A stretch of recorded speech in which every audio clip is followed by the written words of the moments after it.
First ball, final T20 international.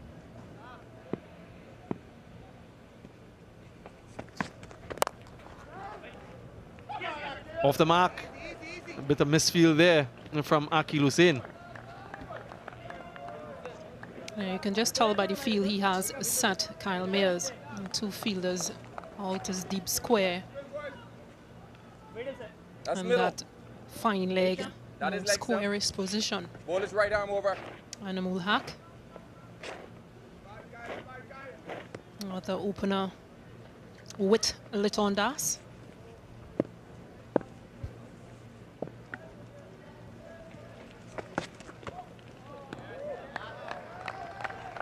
It'll be interesting to see how this pitch plays. It has been covered, as you'd expect, because of the inclement weather in the last few days. So given that fact, there might just be a little moisture on the surface. Mamadullah won the toss, remember, and decided to bat first.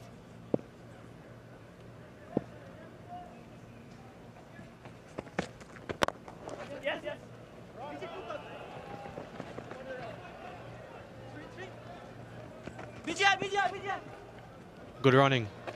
3 is the call, 3 they will get. So a bit of width on offer there from Kyle Mayers. And despite all of the rain that we've had, this outfield still seems to be quite quick, which is a good sign. Yeah, just delivered a bit too wide. Clearly looking for that in-swinger. And Kyle Mayers. And that has prompted a change in field. The slip comes out to extra cover to bolster the offside.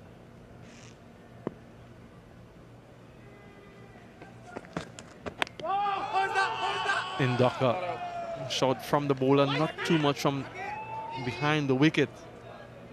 Not too much interest from the umpire either.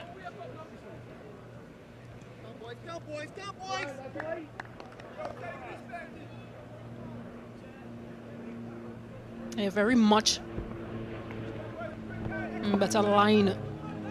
Height might just come into play, but much better from Kyle Mayers.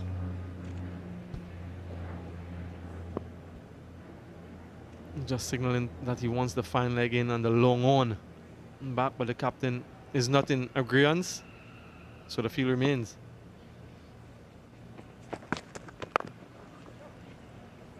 Good running, really good running.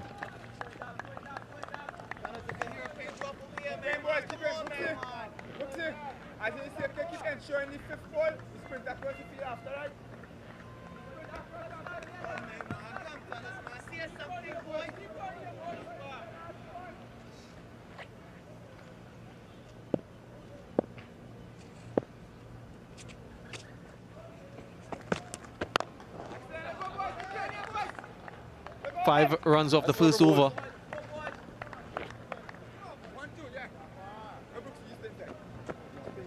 That's the end of over number 1.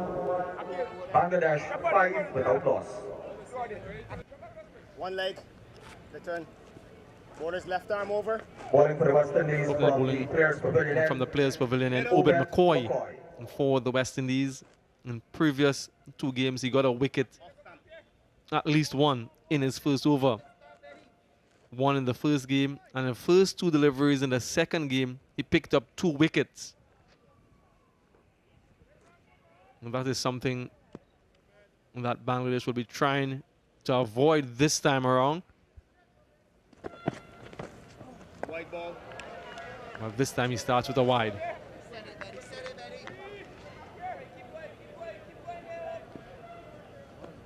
Men in charge for this game. Leslie Reefer Jr.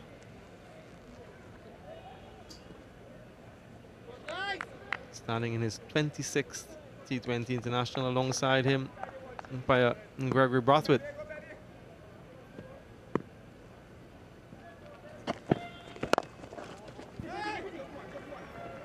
Call is for 2. Again, good running from these 2.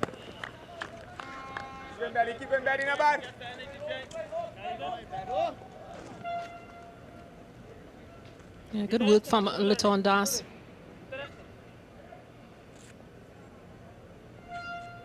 Good awareness as well.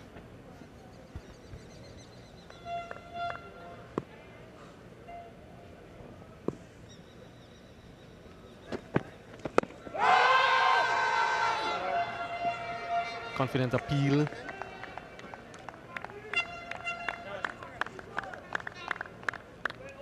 Not thinking about that review, Nicholas Pooran. Be interesting to see where this one pitches. Yeah, he will create some difficulty for the right-handed batters. Obi McCoy, as a left-arm seamer, he will get deliveries to swing back into them.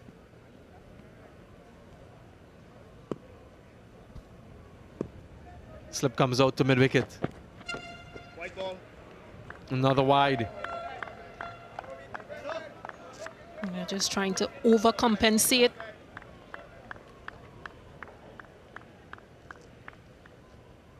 Yeah, pitches just outside leg. And that will be the challenge for the left-hand seamer bowling over the wicket to the right-hander. Getting that ball to pitch in line. If it doesn't pitch in line, you can't be out LBW.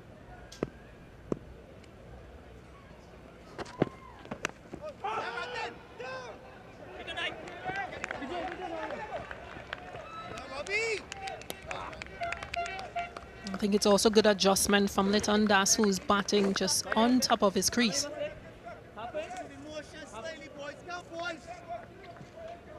And one of the issues that has plagued this Bangladesh team throughout this tour has been the start. They have been losing wickets with regularity.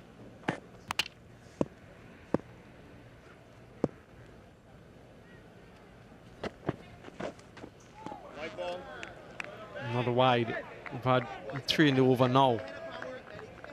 The bounce is quite evident on this surface, not something you usually see when you're playing in Guyana.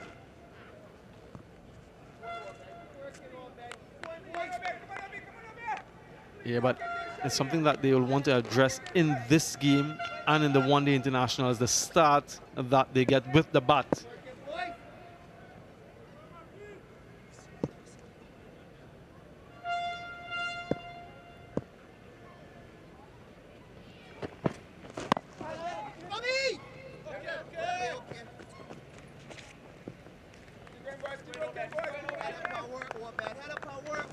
Just a leg by, he's persistent with that straight line. Looking to cramp these batsmen for room. Doesn't have a slip, has a 4 men on the onside. So he can ill afford any bit of room through the offside.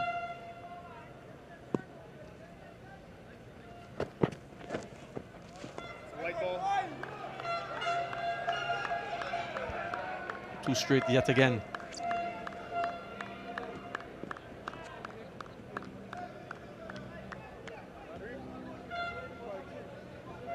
It's really good to see Obed McCoy back in the international reckoning. And came on the scene.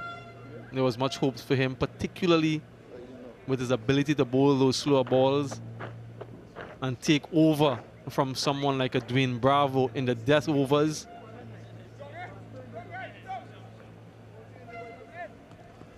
I spoke to him a little bit earlier and he's fit, he's strong, he's ready to go.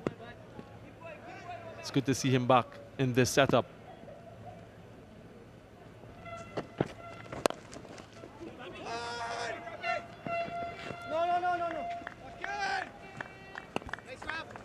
He suffered a bit of shin splints previously. But we've seen the damage that he can do with the new ball. 2 wickets, as you mentioned, in the previous game. And 1 wicket in the first game in his first over. So he's really good with the new ball.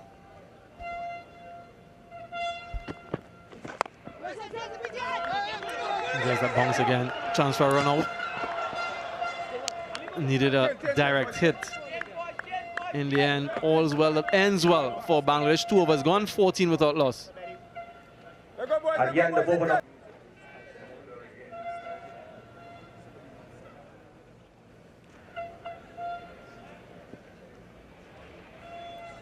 Mayers will continue. Interestingly, this is only his 3rd over in T20 internationals. He's only bowled 1 over prior to this game. And that was in his debut game against New Zealand. So since then, hasn't bowled until now. Yeah? White. You need to buy. No, I said white. You need to buy. If it was away, they would have called it. Let me on first. And we've seen what he can do as well in test format with red ball. In T20 cricket, a lot more variations and a lot quicker. That big in swing, and he has the protection down the ground for that. So he had that 8-game spell between his first game and this game where he didn't bowl. Dominic Drakes into the playing 11 for this game. Couple injuries in the West Indies squad.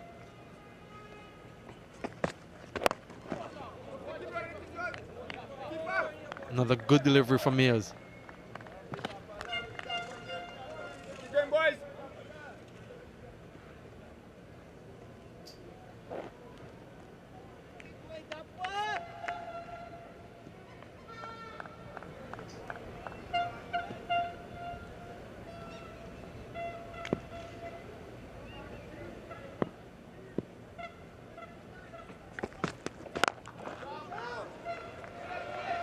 Just pushed, would not get to the boundary. Didn't really go through with the shot, just pushed it really. Results in another couple. No boundaries so far in this innings from Bangladesh. A controlled start. Like I mentioned, it's an area that they'll be looking to improve upon. The start, the platform, that foundation for the middle over and the middle order to capitalize on in those middle overs.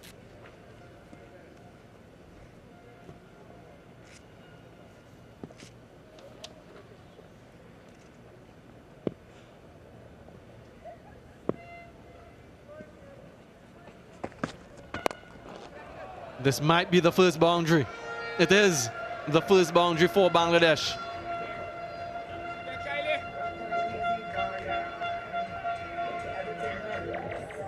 Now you can see Kyle Mayers just again searching for that Yorker length delivery, but very well picked up from Liton Das. Played into the leg side.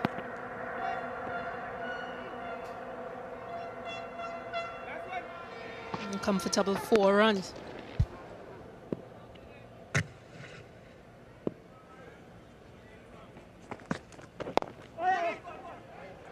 And follows it up with a good single. Really good batting from these two. 23 without loss.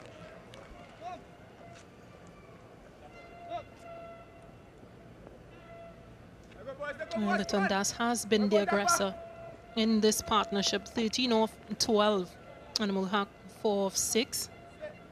But a good start for at the end Bangladesh. of over number 3, 23 Bangladesh 23 for no loss. without loss.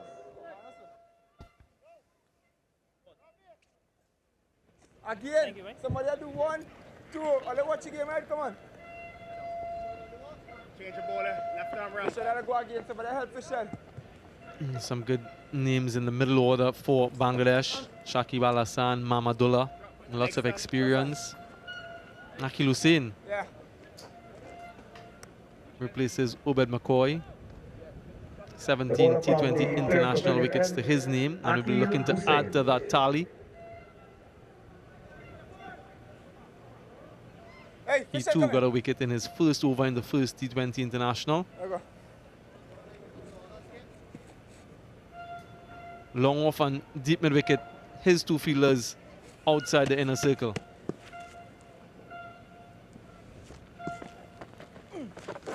One. Keep going, boys. Keep going, boys. Keeper.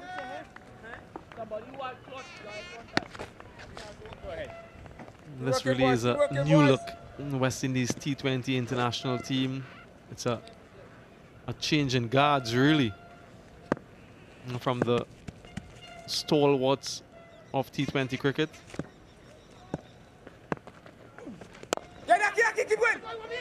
Another quick single. Has been the highlight of this partnership so far, the running between the wickets. But those T20 legends, Chris Gayle, Pollard, Bravo, no longer in the setup. It's an opportunity now for the younger guys to continue that tradition and to follow in the trail that was blazed by those global superstars. Cut away in the gap, will get a 4. A smidgen of width and pounced upon.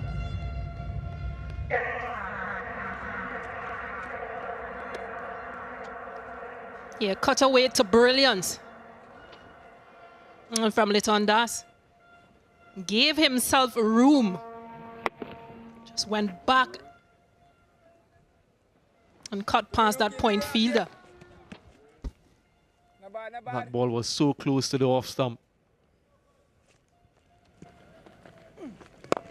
Go ahead, Ben.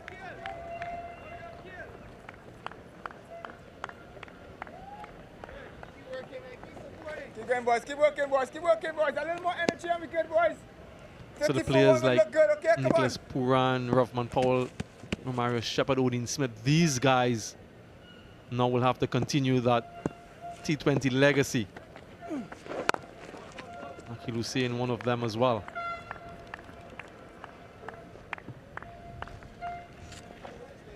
Keep going, Akil. Keep going, Akil.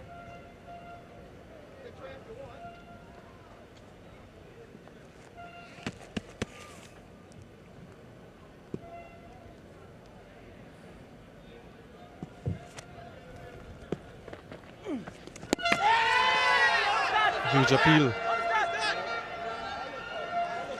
Umpire Brathwaite calls for the third umpire. So a review for a stumping chance. TV umpire to director. I have a review for stumping. It's a fair delivery. I've checked the front foot already. Could you move on to front on spin vision, please?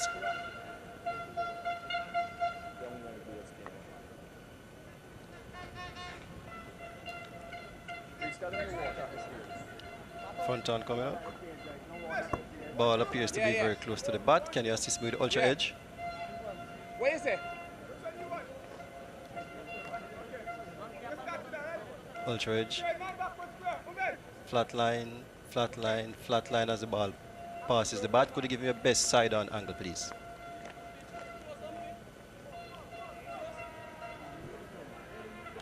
Ball is collected. Foot is grounded. Wicket is now broken. I'm satisfied. Not out for the big screen. Not out.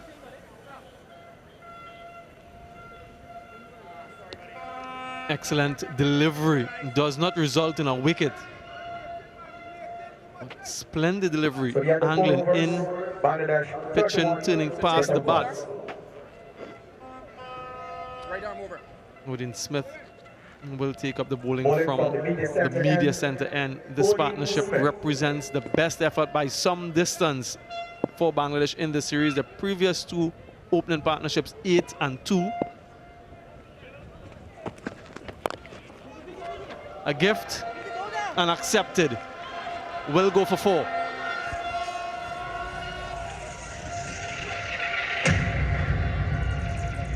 Yeah, poor delivery, a poor start from Odin Smith. Take the score up now to 35 without loss. We're in over number 5. Well put away by Animal Hack.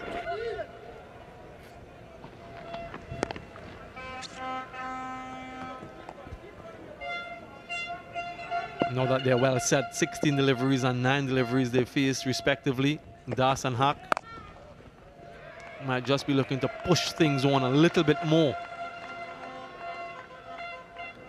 After we saw that delivery, that last delivery of Akil Hussain's over, might be interesting for the spinners on display. Remember that Bangladesh brought in an additional left-hand orthodox spinner into their playing 11.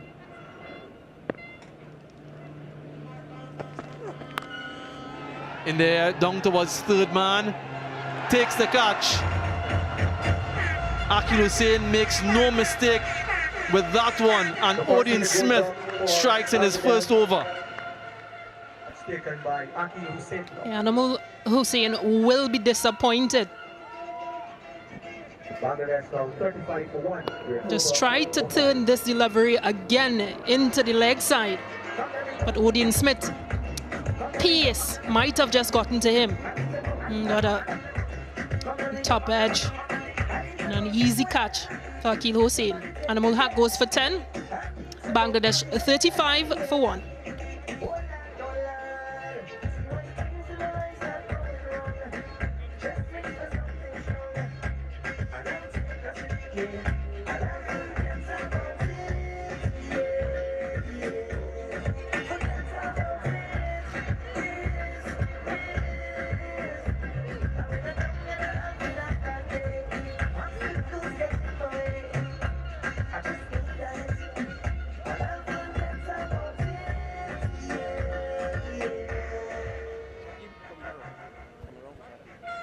Shakib Al Hasan, vastly experienced, first player in the history of T20 international cricket to get over 2,000 runs and over 100 wickets.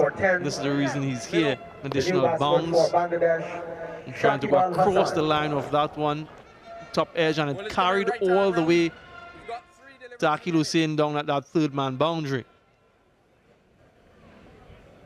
So there is some pace on the surface.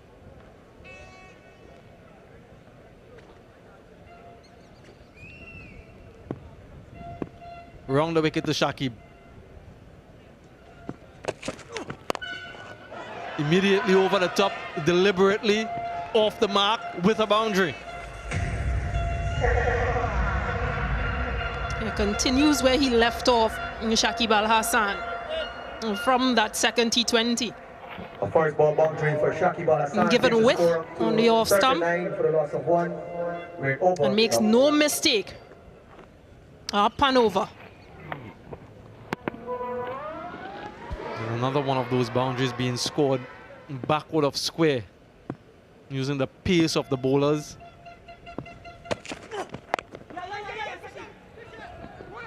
And then rotates the strike. So he's trying to get beside the ball. Shakib Al Hasan to free his arms through the offside. But what we've seen from these Bangladesh batsmen, they use the pace of the ball quite well.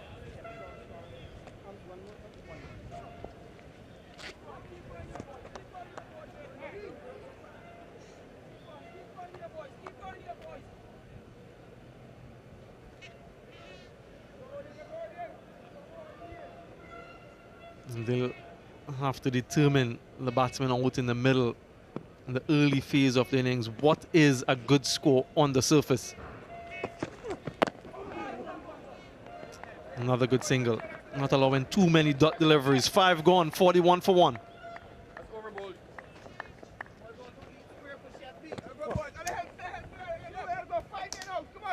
Hey, that ball just never wide. Nah, good shot. At the end of over number 5, Bangladesh 41 for the loss of 1.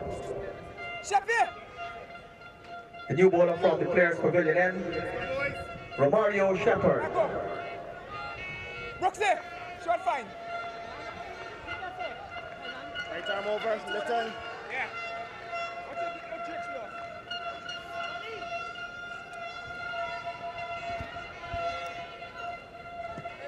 Romario Shepherd, who's bowled well across the first 2 games so far. 5 wickets in the series, including his T20I best in that no result in Dominica.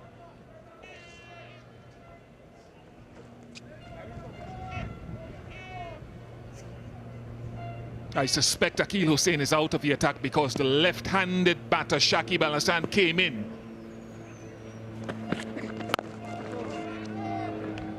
And previously in the series, the left-handers have gone hard at Akil Hussain early. Hello, Atar Ali Khan. Hello, Bish. Hello, everyone. Just when things were looking bright for Bangladesh, I thought both the openers were looking keen to rotate the strike. Boundaries here and there, but then they lose the wicket of Anamulak Bijoy.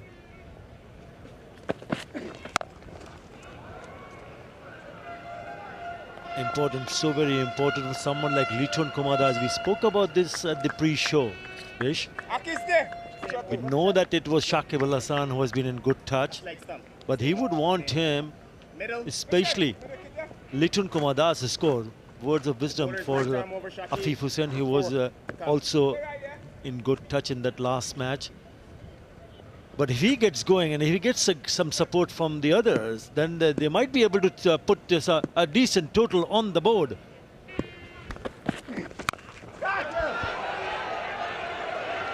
Odean Smith underneath it, it's a steepler. And he holds on. That was not easy. Shakib was showing intent from ball one to his downfall now. The first ball that he faced, he smashed it to the boundary. This is the third ball he has faced, and I feel he's thrown it away. It's not a bad pitch to bat on. Have a look at this. The ball just moving away from the left-hander, never in a good position. Never the right length to play that kind of a shot. But that is a brilliant catch. Never easy. It went miles in the air. And in the end, Odean Smith takes a very well-judged catch. Shakib goes for 5. Bangladesh 42 for 2.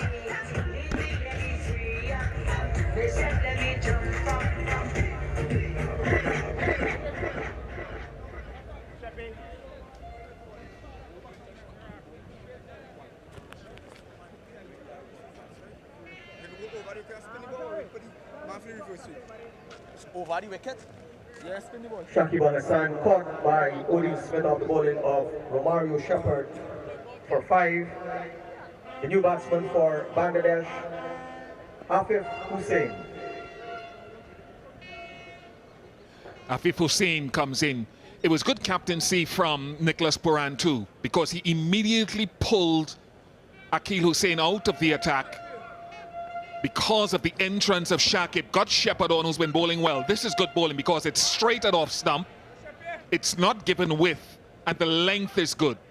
Now that could easily have been Obed McCoy's catch because he's coming to the ball. It's easier for him. But great credit to Odean Smith. And brilliant from Odean Smith once again, this time along the ground.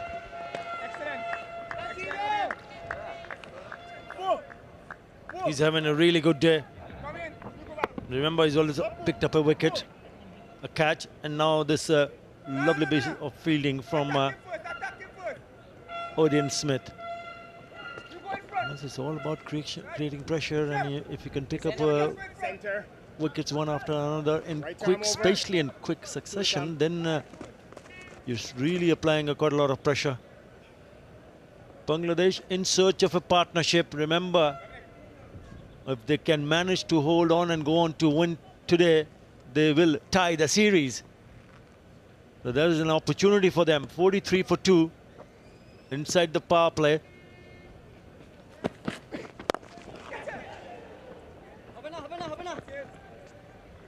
And that's what you want if you're the West Indies. You want a wicket in that final power play over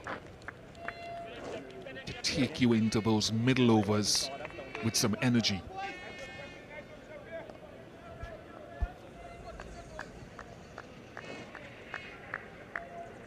Shepherd has really been bowling well. Don't want to put the wood on him, but he's taken a lot of stick in his international career for his indifferent performance. But in this series, so far anyway, he's gone well. Nice, good length, fullish and straight. Power play complete, 44 for 2.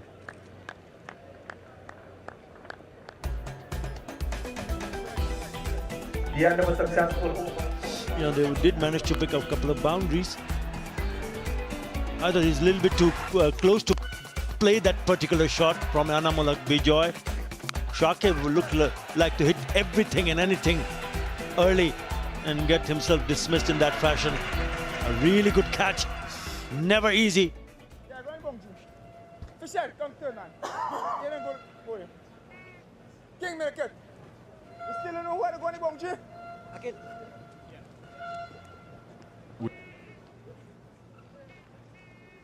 A change of ends for Akil Hussain. Left arm over. Hey, Obed!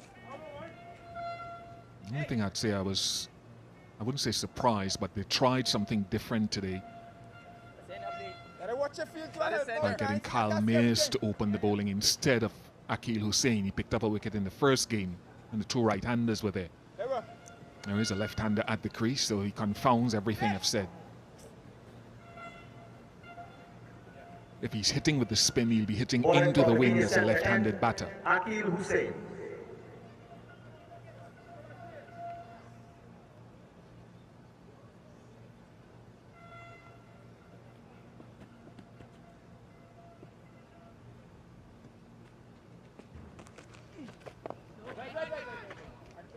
What I'd like to see from Hussain, he has that arm ball that he can bowl and ride the wind with it from leg to off to the left-hander.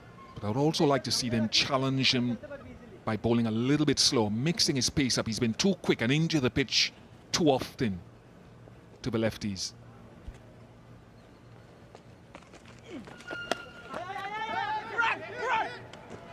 That's the sort of pace and into the pitch that I was talking about, and a touch too straight. Yeah, as a bowler, you would need to read the conditions, the pace of the surface very quickly.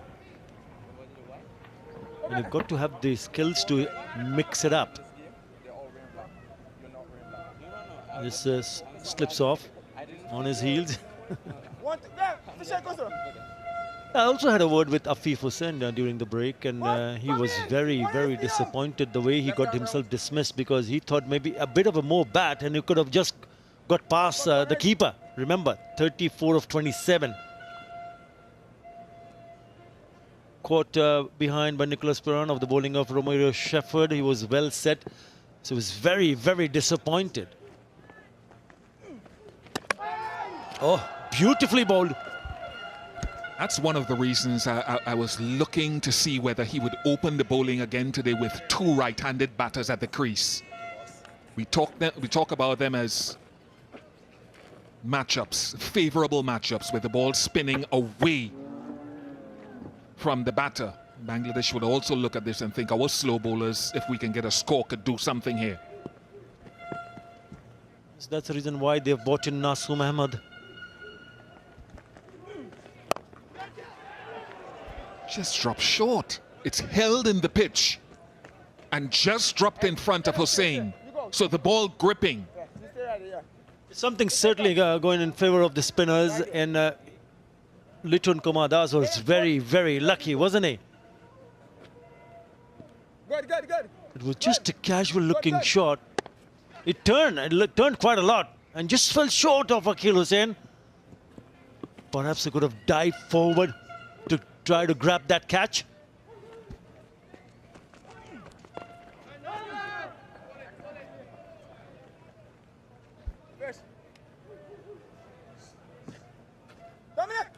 It's the grip and the turn which is really made life difficult for the batters at the moment.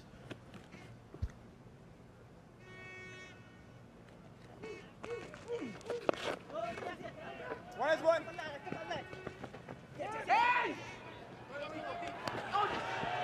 wonder if a direct hit there, what it would have meant.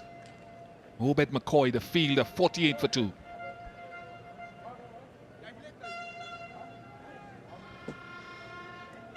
We saw the running in between the wickets between Anamulak Bijoy and Liton Kumar Das. This was tight. Obed McCoy, the fielder, yeah, direct hit would have been curtains. So he's got away with that. He's got away with that.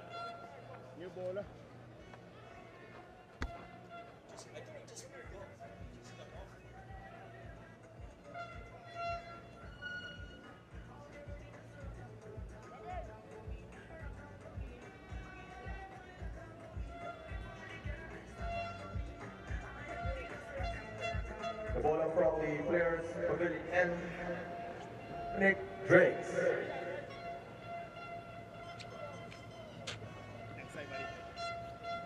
Dominic Drakes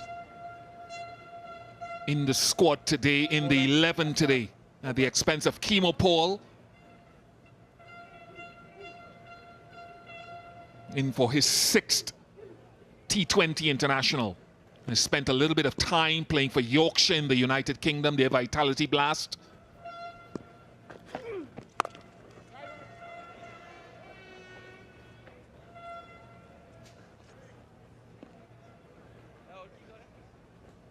And Drake's, of course, also an IPL champion with Gujarat Titans.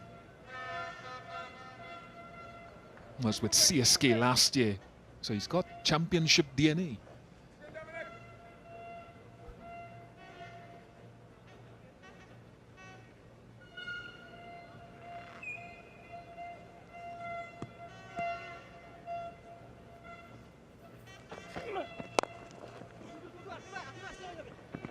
Two is the call. They get it easily.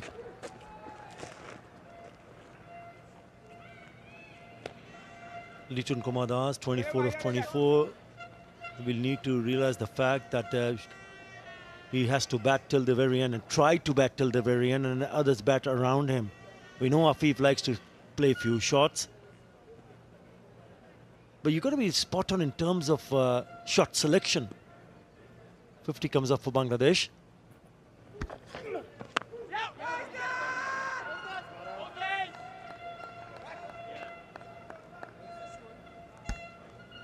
Yeah, you needed to connect that.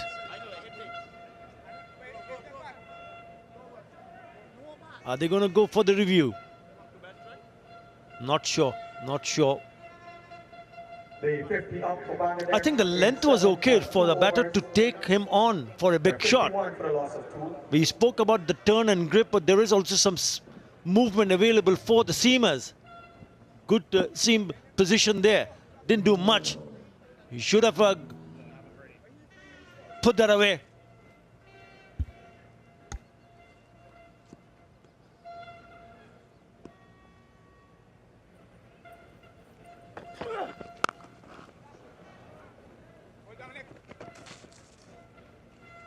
Looks a good shot, and I think that's more. There are two things. A lot of runs coming square, mid-wicket and behind the wicket. A couple of balls ago. Good decision not to review it. So you can afford to be a little bit fuller with your length. Not half volleys, but maybe front edge of a good length and more on the off stump. They hit you down the ground, well played to them.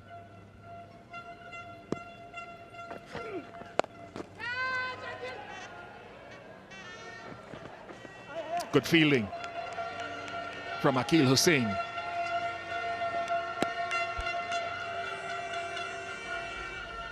Yeah, once you've batted for a while, just like Liton Komadas, he'll be eyeing to create some gaps, and also the fact that what are his scoring areas?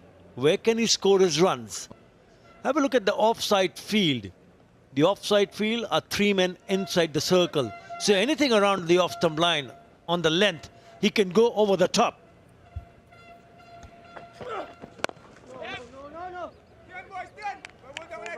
Six off the over. 54 for 2.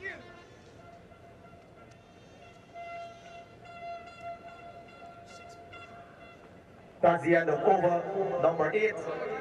Bangladesh 54 for 2.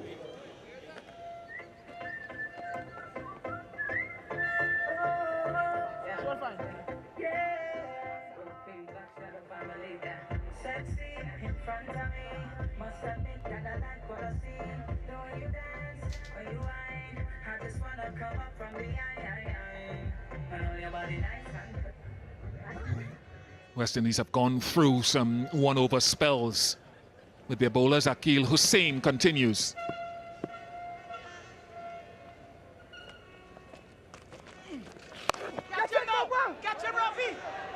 Just short, and should run away for 4. Rothman Powell didn't stay back for the save. He went for the catch. No problems with that. Nearly made it in the end. It was short. He tried to move away in the air, but it was dying down onto him. He tried his best, just couldn't reach. But an important and a crucial boundary for Bangladesh. Yeah. And then it turned away from him. That's fine, Kiri. Booker! Shakib Hussain trying to look to create some room, and the bowler has bowled well, just attacking his paths. Every time he's moved down the leg side, trying to open up the offside, he's darted it down the leg side. Clever piece of bowling. Keep going, boys.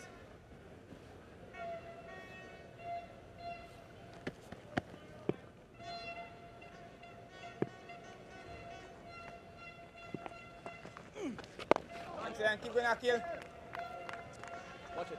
A little bit more comfortable bowling to right-handed batters. Shakib Hussain. I think his career numbers reflect that as well.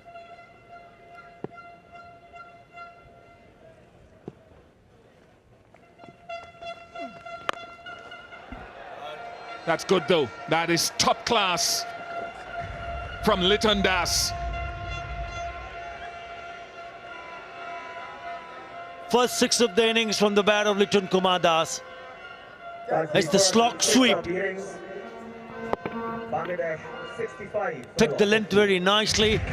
Connection even better. Goes the distance. There's another thing that has caught my mind, that both these batters have not tried to play sweep shots. Especially when a spinner is on. It is such a good shot to play. We'll have to wait and see. That was a slog sweep anyways.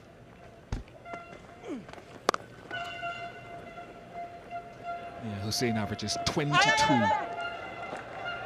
Another extra run. Been a little bit sloppy. Pooran wants to know what's happening. 2 mistakes, yeah, 2 mistakes in 2 balls. Come on. I don't know if you heard that, but Nicholas Pooran said to Rothman Powell, that's 2 mistakes in 2 balls. To his vice-captain. Yeah, he averages 22 against right-handers and 38 against left-handers, Shakib Hussain, in T20s.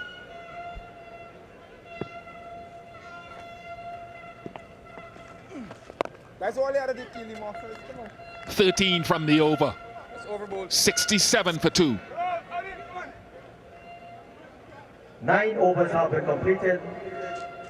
Bangladesh batting first, 67 for the loss of 2.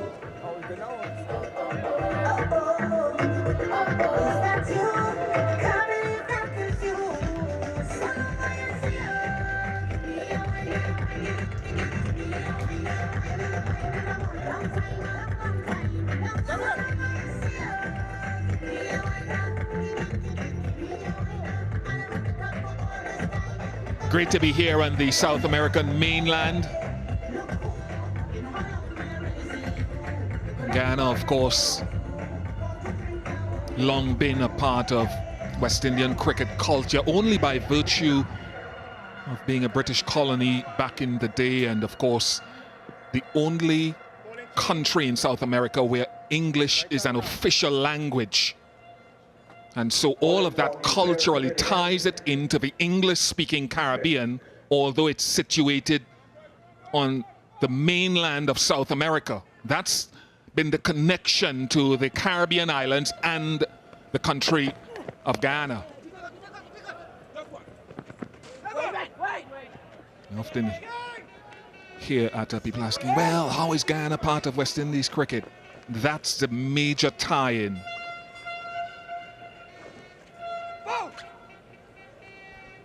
Bordered, of course, by Brazil, Venezuela, Suriname, and the Atlantic Ocean. Demerara River flows energetically past us here at the Providence Stadium, just a stone's throw across the road.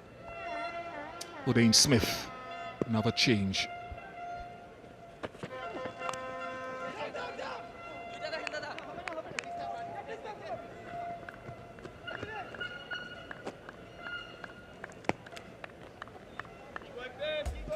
course, one of the famous spots, Kaitya Falls, the largest single drop waterfall in the world. It's perhaps one of the least densely populated countries on the planet.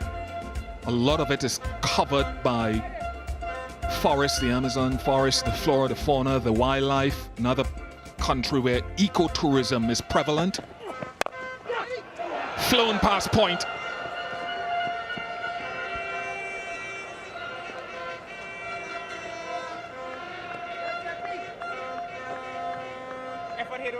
He got the width. Afif Hussain, short and wide. It was an aerial route. Brilliant attempt at point. Went a little bit too quick. Went past him. Couldn't get some part of the hand on it. Would have been a stunner.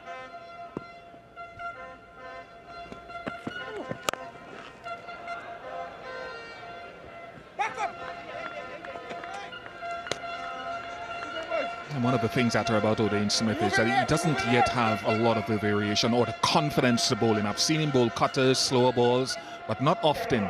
Right now, his stock ball and his trusted delivery is a heavy length. Hasn't developed the other stuff and doesn't have the confidence yet to bowl it.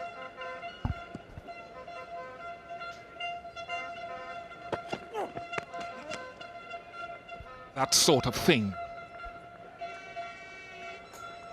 Dealing in singles in this over, Bangladesh will have now need to think in a different direction if they want to get past some 160, 170. Partnership of 30 and 26. I'm talking about 160, 70. That needs 10 runs from here on. So they need to step up and ensure that they pick up at least a boundary in each over from here on. We need to see Hayden Walsh Jr. into the attack as well. Halfway mark, 72 for 2. Hey, number, wait.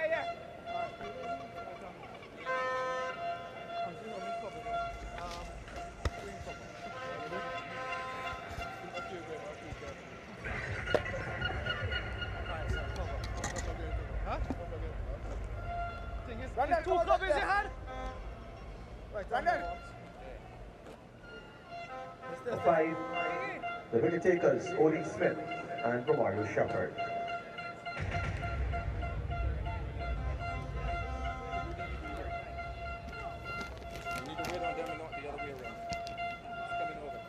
Hello everyone, halfway stage of the innings.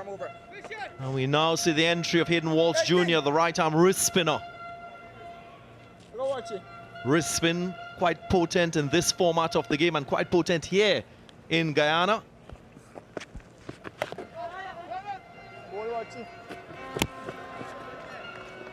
Of course, we had 10 previous T20 internationals right here at the Providence Stadium. Spinners generally much more economical than fast bowlers. And wrist spinners been very prolific in terms of wicket taking, Sir Kirtley Ambrose. Good afternoon to you. And good afternoon, DG Ganga. Lovely day for cricket, I might add. Back up, back up. I want to get your thoughts straight away. What did you make of that decision from Muhammad Mahmudullah, winning the toss and opting to bat first? Well, the way they are going, it looks to be a good decision. But we're only halfway into the innings, so things can change one way or the other. But I think it's a good decision, though. I think they'll get the better part of the pitch to bat on.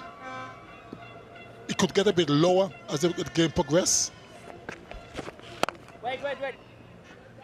Also know that they've been struggling with their batting throughout this entire tour, in the test matches first, then in the first couple T20 internationals.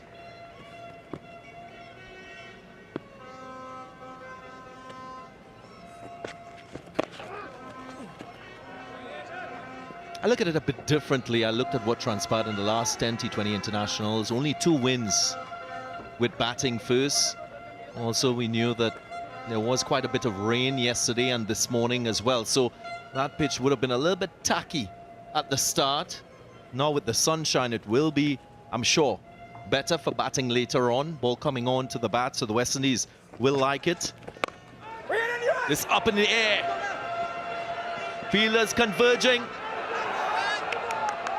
And Hayden Walsh Jr. just pulled out at the last minute. He was well on his way to taking that catch. I believe that he just glimpsed Shamar Brooks in his eye line and pulled out at the last second. Because when you look at it, he was really on his way to taking that catch. And then he just glanced down and realized, oh, that was so close. Rasta, keep going, keep going. Had he continued, he would have taken that easily. But just glimpsing Shamar Brooks in his eye line changed his mind to avoid collision. He's a top-class fielder. Hayden Walsh Jr. quick across the ground. Has a great pair of hands. Arguably one of the best in the West Indies.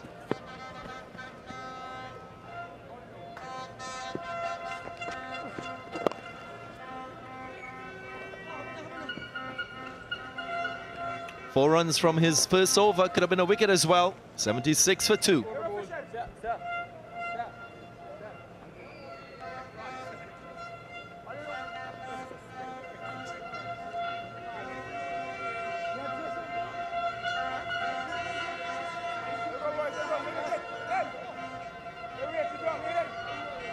So important to communicate and to call if you're attempting a catch.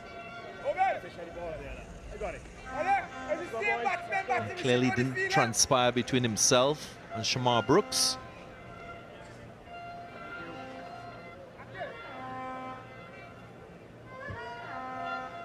Fans in Guyana will come out in their numbers to support their local team.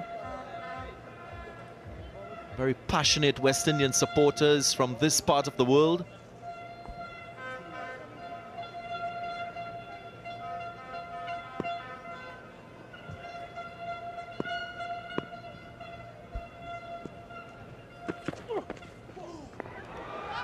Inside edge, was there one? There was a sound.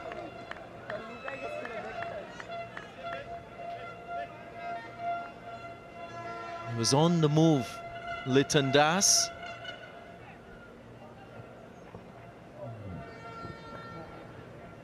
Good piece of bowling from Odin Smith. Saw Liton Das advancing and kept it close to him.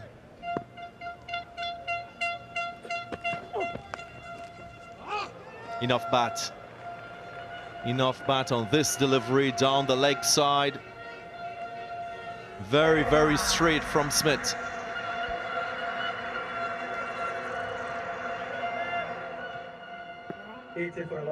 Probably anticipating Liton Das to come at him again. And that's something that no bowler should do, DJ Ganga. Never think for the batsman. It's dangerous because you don't know what he's going to do. You stick to your plan, stick to what delivery you want to bowl.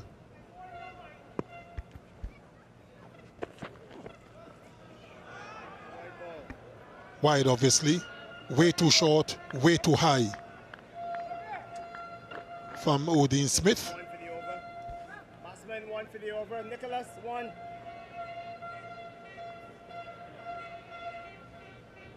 Still trying to find that appropriate length on this surface. We've seen some turn. There is a bit of grip as well from the surface. Wow, beautiful. And that's a man in form. Liton Das goes over cover and gets 6.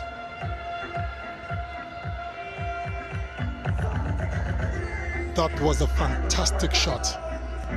A superb extra cover.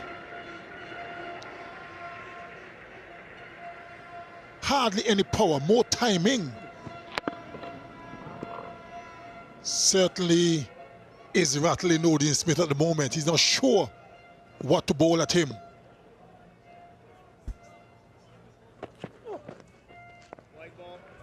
Down the leg side once more. Another wide call. Odin Smith is having some problems at the moment.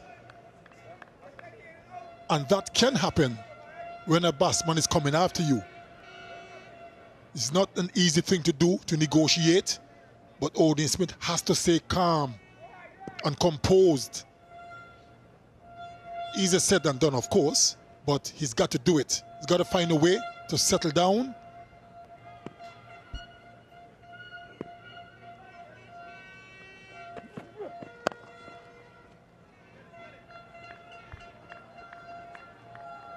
Well, if you're following this West Indian team over the years, you'll notice that the players are wearing a new T20 international jersey.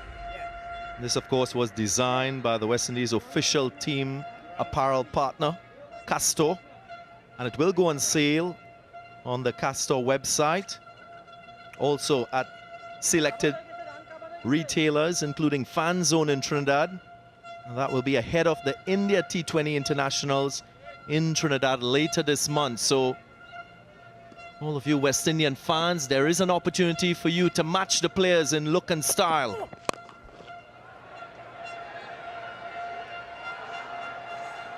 Was all the way for 6.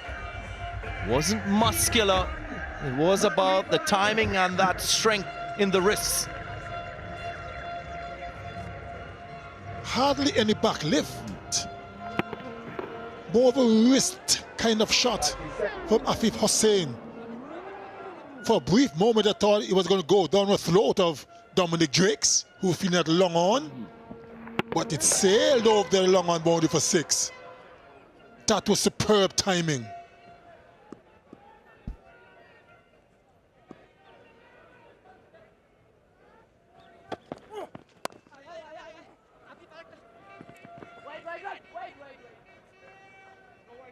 That's an expensive over, 20 runs coming from it, 96 for 2.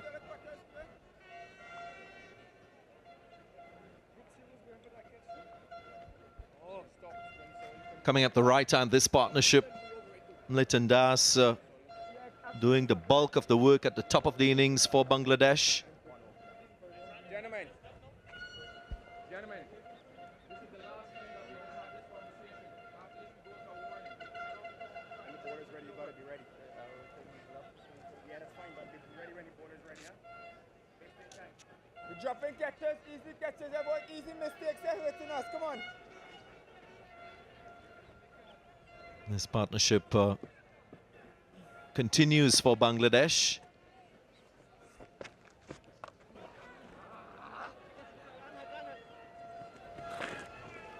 Full toss not being utilized appropriately. Yep, that expression says it all from Afif Hussain. Missed out. Right hander.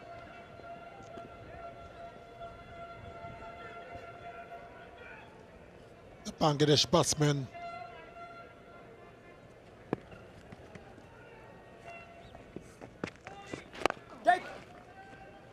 they've made the intentions quite clear from the get-go that they're going to take the attack to the West Indian bowlers. And they have done so quite well up to this point. They've raced to 98 for 2, and this is only the 13th over.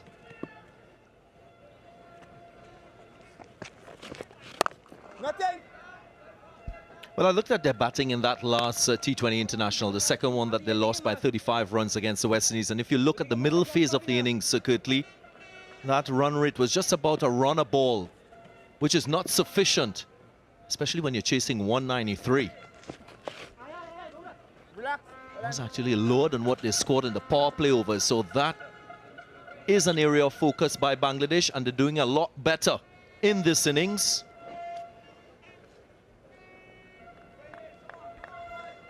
And to add to that game you're talking about, they really motored along in the last few overs. So the middle phase is a cause for concern. That's another one. So the partnership is broken. The West Indies strikes.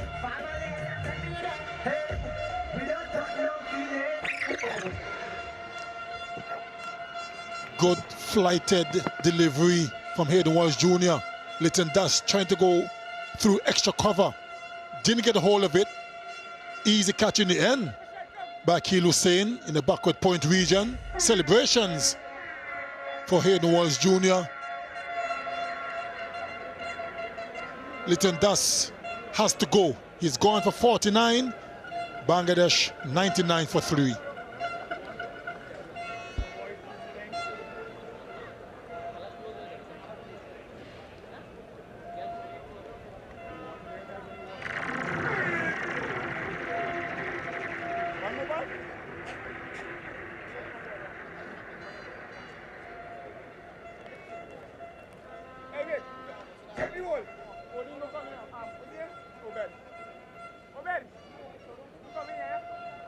Quickly, boys. Let's get on with it. Thank you. Again. Muhammad Mahmudullah, Bangladesh captain, comes to the crease. Critical stage of the innings. And again, wrist spin, proving to be crucial in wicket taking for the West Indies and at this venue.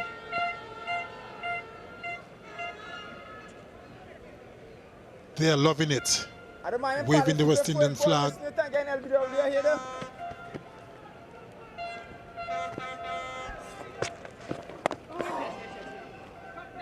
That's excellent bowling, boy.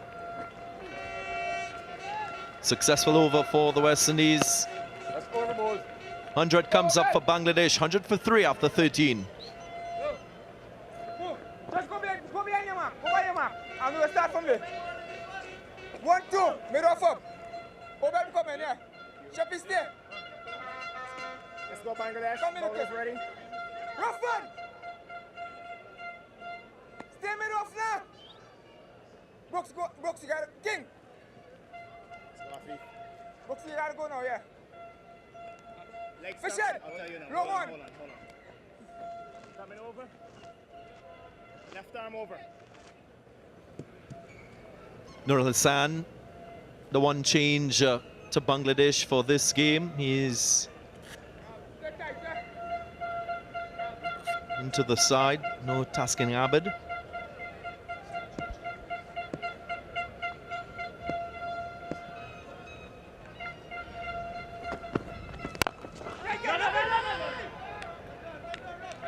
Beg your pardon. Nasun Ahmed, newcomer into the Bangladesh side for today's game. Obed McCoy back into the attack after a solitary over where he had some problems with his direction. Didn't go for many.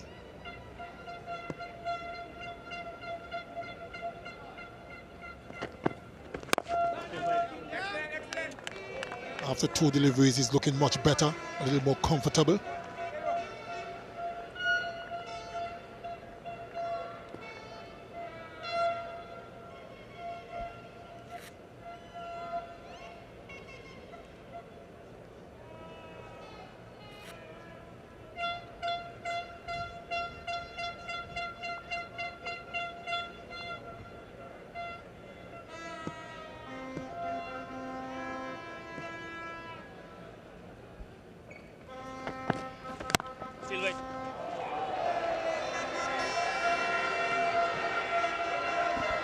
What a fielder.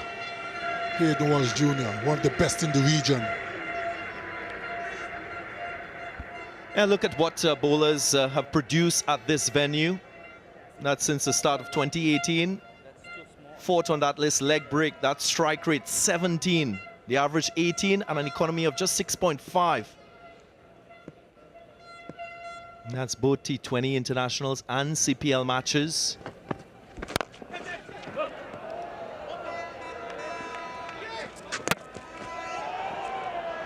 So I'm sure Nicholas Pooran will want to use Hayden Walsh Jr. for his full complement of 4 overs. Full toss that time. Almost took out his batting partner. 22. 22. Yes, I'm sure Hayden Walsh Jr. after 2 overs only conceding 8 runs. 25. So I quite agree with you there, DJ Ganga, that Captain Pooran probably want to bowl him out. Who will pick up another wicket or 2 in the process.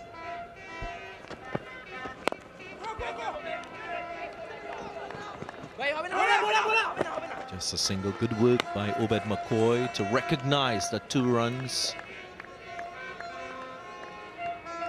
was an option.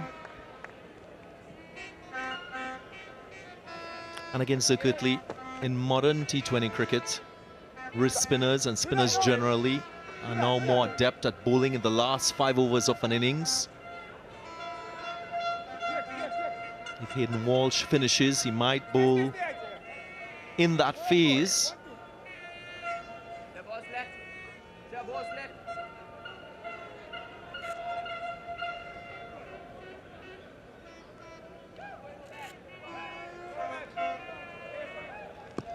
That has been one of the issues with West Indies cricket, the death bowling.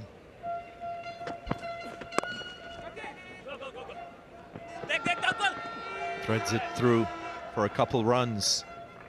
A lot more control shown in that shot. End of the over, just 3 runs coming from it. 103 for 3.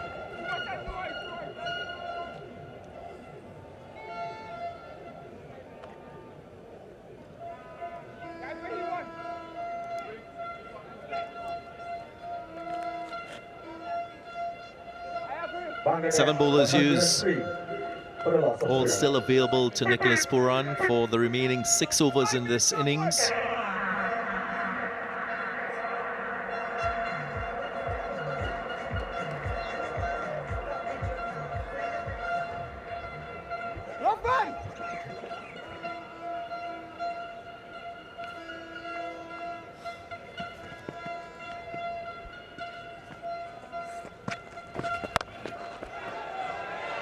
Does it have the distance? Yes, just about.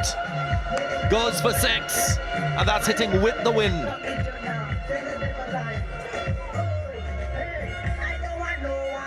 Shortish delivery, dragged down this time from Hayden Walsh Jr. And I'm sure for a few brief moments, Mamadilla was wondering, is he going to carry for 6? Or is it going to be a catch? Didn't hit it all that well, but had enough on it to take it over the boundary ropes. This boundary, the delivery was quite slow from Hayden Walsh Jr., just 86 kilometers per hour. That's one of the things he does well at this phase, just slows things down. So you got to wait on it as a batsman. And that slowness of pace, it allows the ball to turn as well, which is quite effective when a batsman is going after you. Brandon.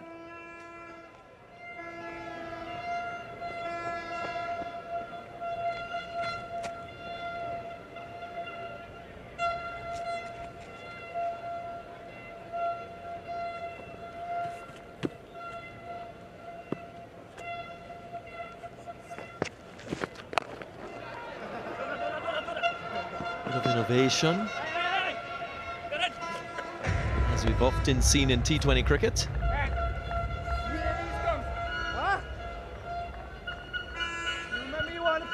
Brought a little smile to Hayden Walsh's face. How often we've seen that?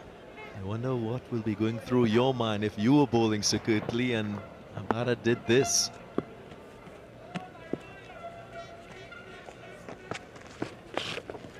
Tried it again once more. Didn't work this time. Well, to answer your question, if I was bowling and somebody did that to me, I would retire straight away.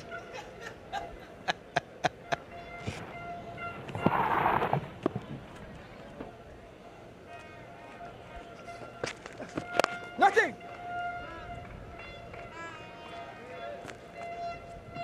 Despite conceding a 6 off the first ball, a good over in the end. 113 for 3 after 15.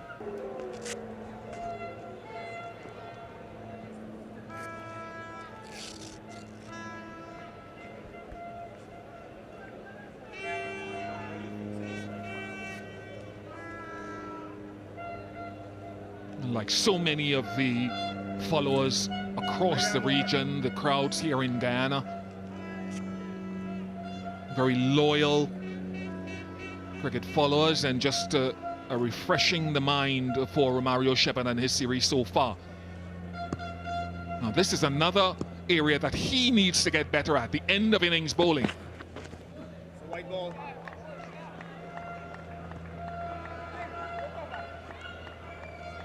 I thought, looking at the way he bowled in the one-day internationals in Pakistan, he was good with the new ball, good in the middle in the first 2 games here as well. But his end of innings bowling, Stacey Ann King alongside me, is where his next volume of work will come, whether it's pace or for wide Yorkers or general Yorkers.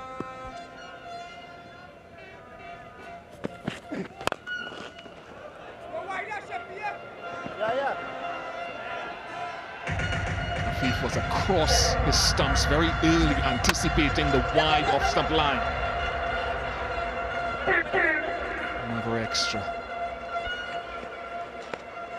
Only still first.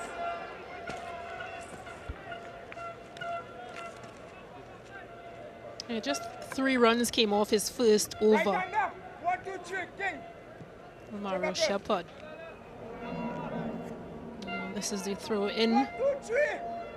What is the point? A direct hit. And gave Bangladesh that extra run.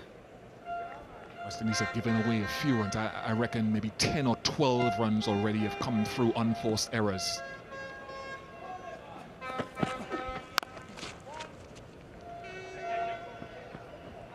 In fact, so much so, at the fall of the last wicket, Nicholas Pooran raised his arms and called everyone into a huddle. And I'm certain that was to say, come on, gentlemen, we need to lift our game. We've been a little bit slow off the mark. Yeah, it's easy with being in the lead so far in this T20 series to just get overconfident.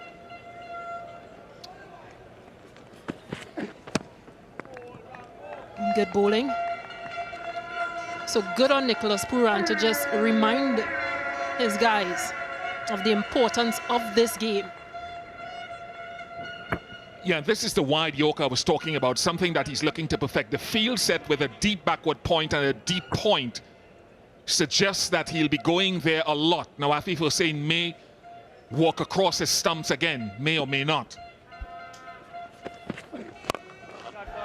Does go across his stumps.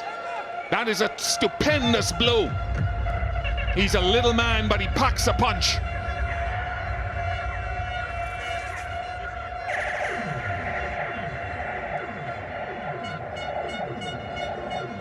Yeah, another full pitched delivery from Shepherd, but Hussain gets under this delivery. No chance for that fielder. Yeah, you don't catch those, you fetch those.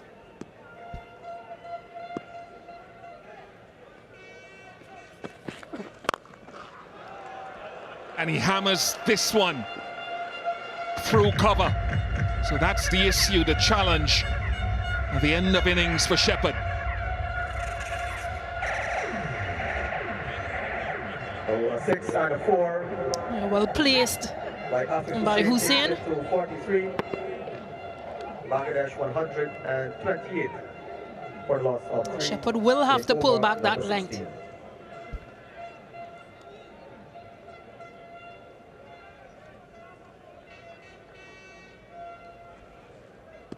Yeah, big over here for Bangladesh. 15 runs already. Might come back for 2. No, just 1. Good work from Robin Powell. 16 off the over. 129 for 3.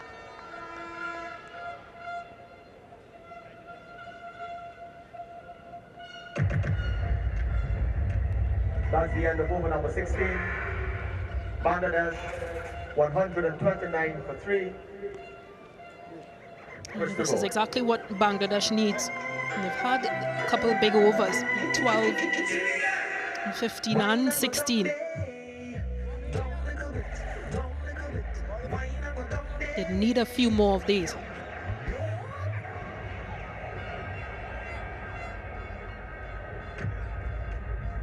Bowling change left arm over. 1, 2, 3, 4, 5. One more time.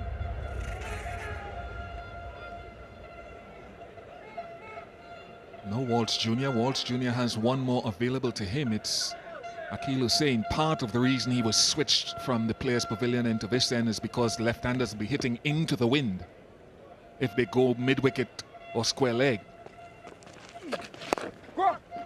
Could be 2. Here's 2. Good weighting of the shot. Guys, man. Yeah, and good communication between this pair. And partnership moving on to 32. Come off, yeah, come off.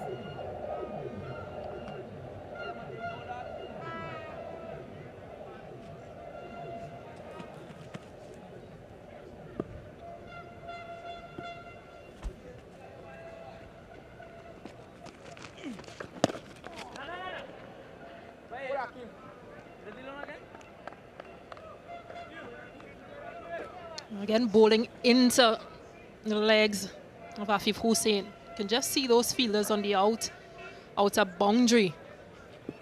And to the leg side, just off the boundary a bit. Yeah, just in anticipation. A close one, direct hit.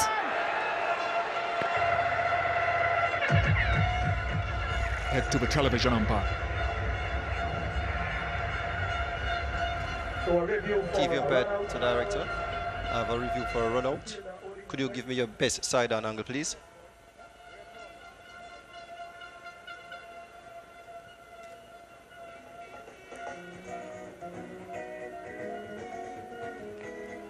It's coming up, but it's grounded.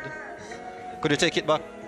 Okay, good, okay. I'm satisfied. My decision for the big screen is not out. My decision for the big screen is not out. Race, rock them so a little bit. No, my field. An emphatic not out on the display screen. Left arm round. Now Mamadullah has to get himself into a higher gear. 10 from 10. So often, for so many years for Bangladesh, he's been appointed and has appointed himself that finisher role, or one of those roles.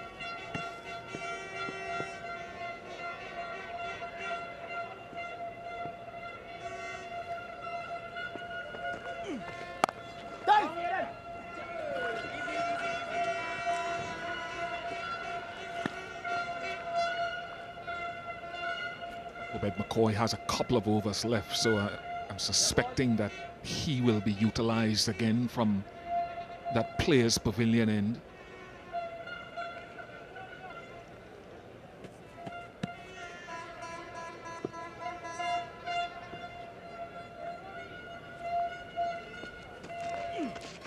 White ball.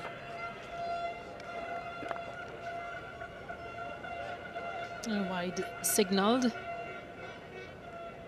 But you can see the intent from Hussain. Which one?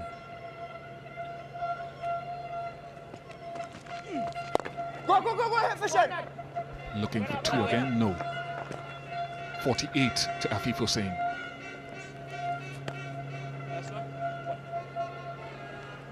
As opposed to Akil Hussain. Yeah, I'll text you.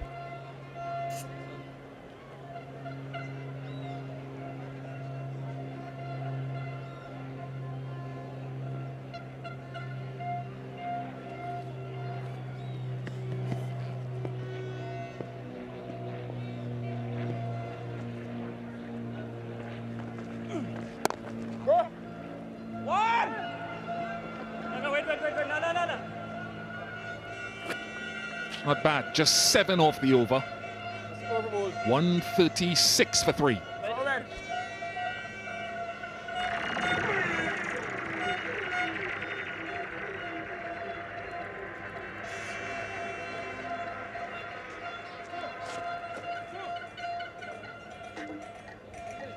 Shakib Al Hasan, to keep a batter still to come, has been pretty good for Bangladesh in this middle period.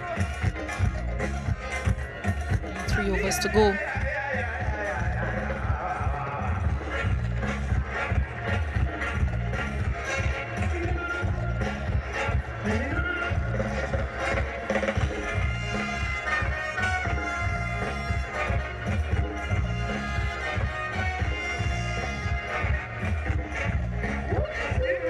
7 bowlers used by West Indies. Smith, Shepherd and Walls Jr. being successful with wickets.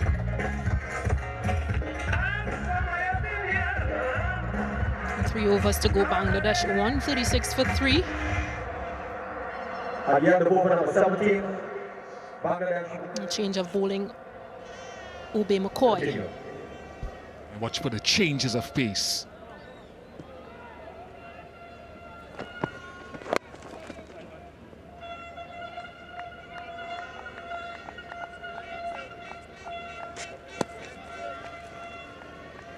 Oben! Yeah.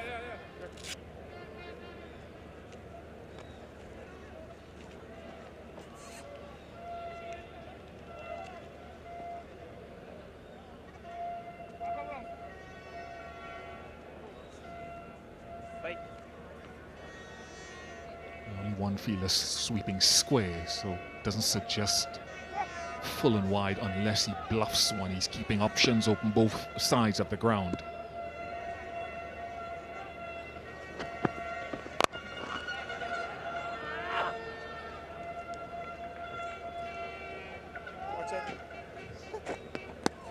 I wonder if that was a slight change of pace, maybe.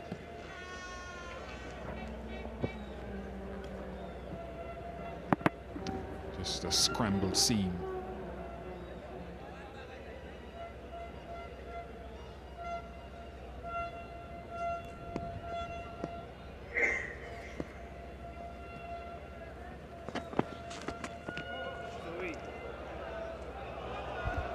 That'll be a no ball, so a free hit coming Mamadula's way.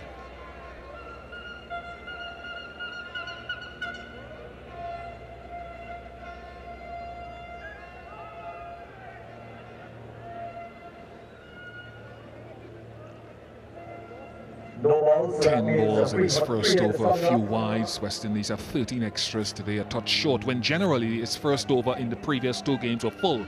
Remember, he got his wickets LBW and bowled off the inside edge in his previous games.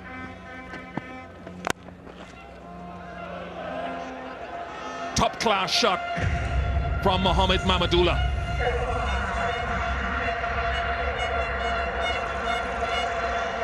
They're definitely making that a free hit count. Open the face and well driven.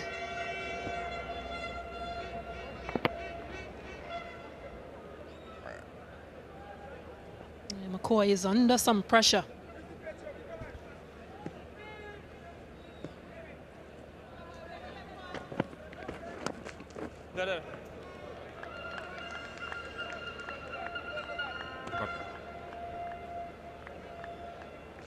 Got a little bit of bat or glove.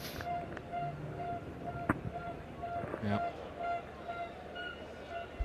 It almost seemed to be a slower ball as well. Seen the back of the hand one which he bowled so well. Not yet from Obed.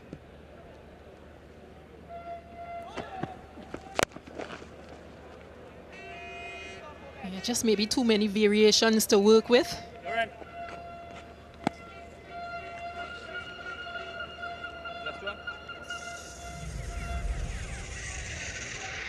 His first over went for 9, and so far his second over has gone for 8.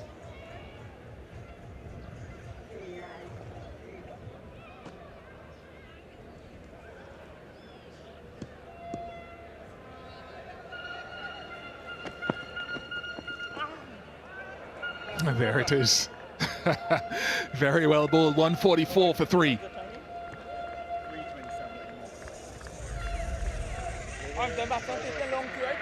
That's the end of over number 18. And just a cutter stuck in the pitch, and that's what works well on this surface. I think pace off. 2 overs to go. 2 overs to go, right? Bangladesh will want to get to that 10 run per over.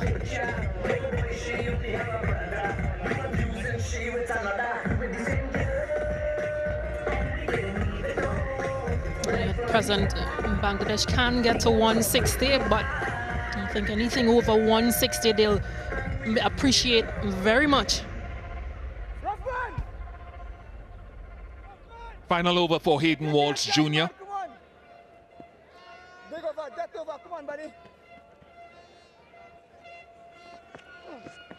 Right ball. Rough one. There is screaming again at Roughman Powell, who did not move as the sweeper in the offside. They're all staring at him. Bowled by Hayden Walsh Jr.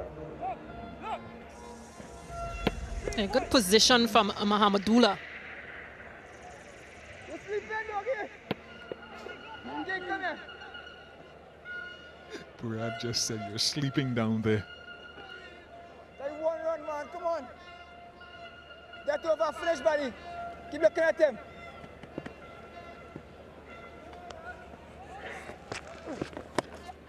I boy watching.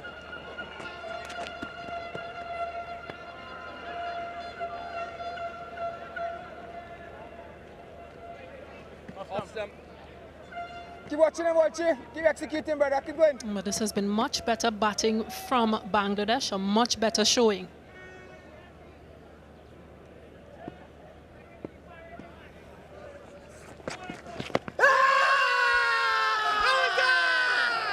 It took a while for the finger to go up, but eventually it did, Steve Buckner style. And it's been reviewed.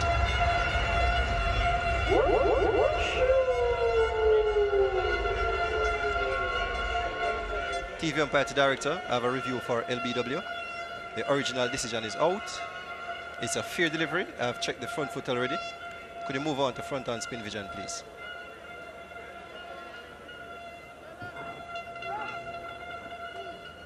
Ball appears to be close to the bat. Can you assist me with the ultra edge? Let's wait in an ultra edge.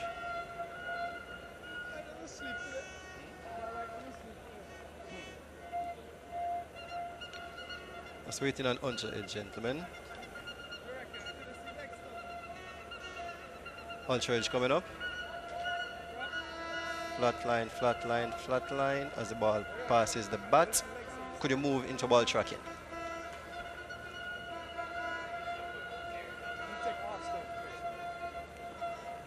Ball tracking coming up.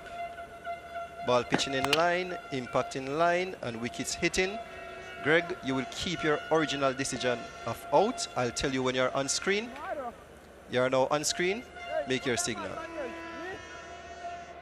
A good decision from umpire Gregory Brathwaite.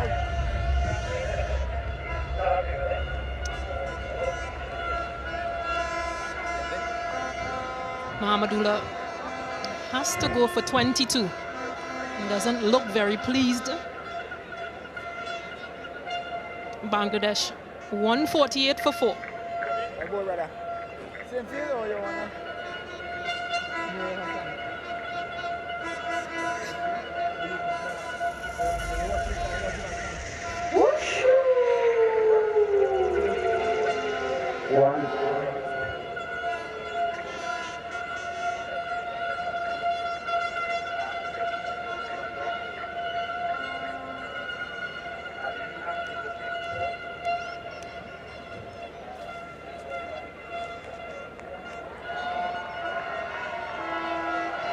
Nurul Hasan, who batted very well in the test matches. He's an average that will need to improve and a strike rate that will need to improve. But again, good from Hayden Walsh. He too has bowled well all series.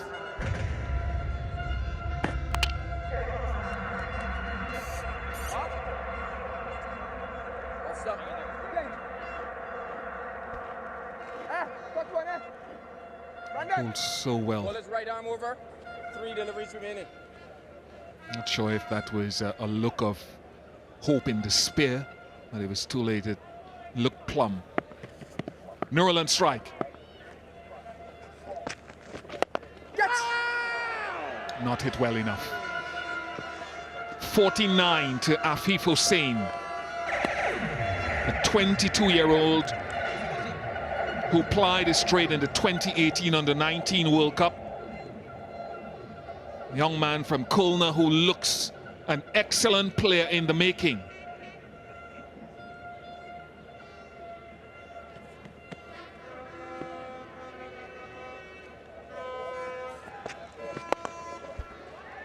Only the second half century. It could be tight. No, that might be gone. That might be gone. It is gone. He got his 50, but I think that might be all she wrote with that skidding return to the gloves of Pooran.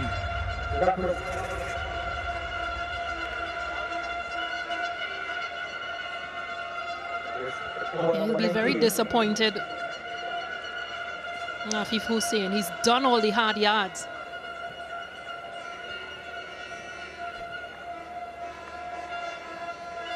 Just waiting, gentlemen.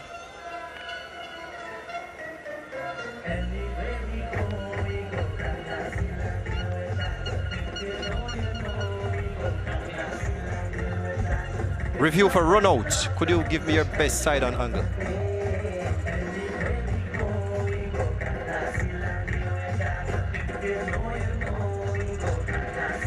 Okay, I'm satisfied. My decision for the big screen is out. Decision for the big screen, out.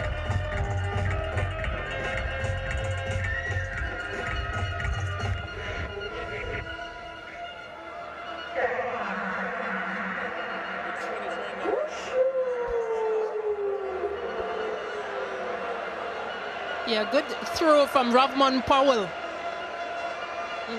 Afif Hussain has to depart for exactly 50. Bangladesh 150 up for 5.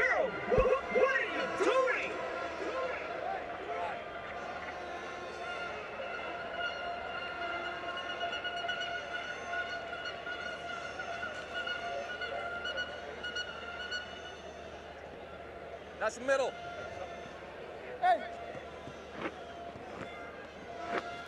Bowler right arm over. One delivery remaining.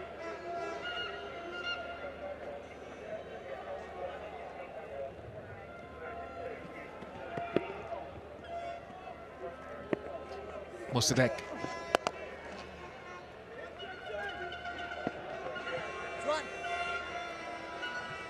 Top class over. Just 6 off it. That's overboard. 7 in fact, 151 for 5. Well, I mentioned a couple of times Rahman has, I suppose, been alerted to a couple of extra runs. Rahman redeems himself in the Bretley heel kick. 151 for the loss of 5. Last wicket to fall, Afif Hussain, 50 of 13 deliveries, 2 fours and 2 sixes. Good to see the young, the not so young, male and female here in Ghana, always energetic and vibrant. The supporters here, and very passionate followers of cricket in general, and more so West Indies. Oh, how cute. Left arm over.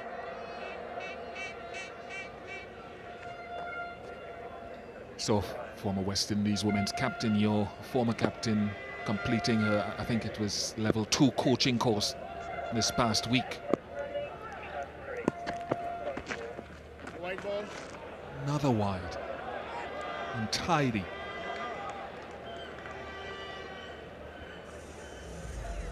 Yeah, many congratulations to Marissa Aguilera Bangladesh 152 completing her level 2 in coaching certificate.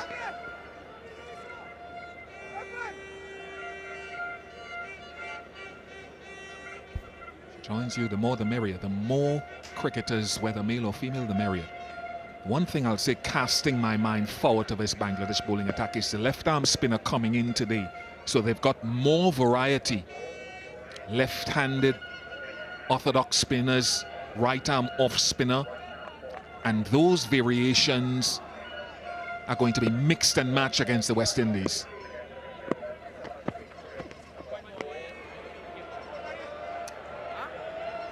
So I cannot believe that's not been given a wide. What he says.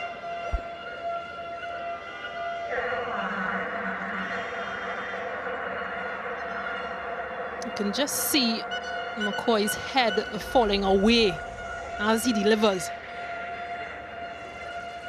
As a left-arm seamer, you'd want to keep everything tight.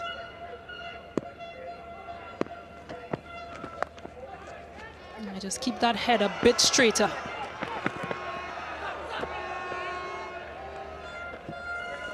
It's a good point, actually. It's a wieldy sort of action. Take one leg. Off place. Yeah, the bowling arm comes down across himself and then has to realign. We've talked about it ad infinitum over his short career so far.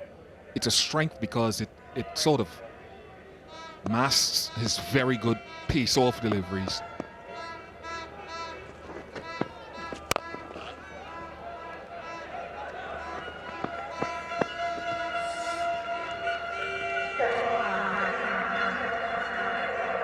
One of those pace-off deliveries. Great to see him fit. The run-up is well aligned. It's the bowling arm as it throws back to begin its downswing. It comes across a little bit of the right shoulder. If you look at some of the other bowlers, the bowling arm comes down. In his case, should come down his left side in its rotation.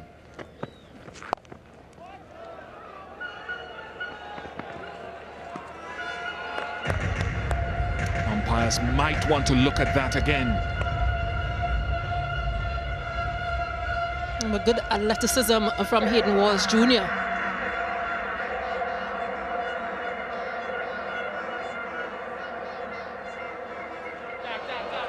Yeah, that's 4 runs. Unfortunately, that right boot just makes contact whilst the ball is still in his hands.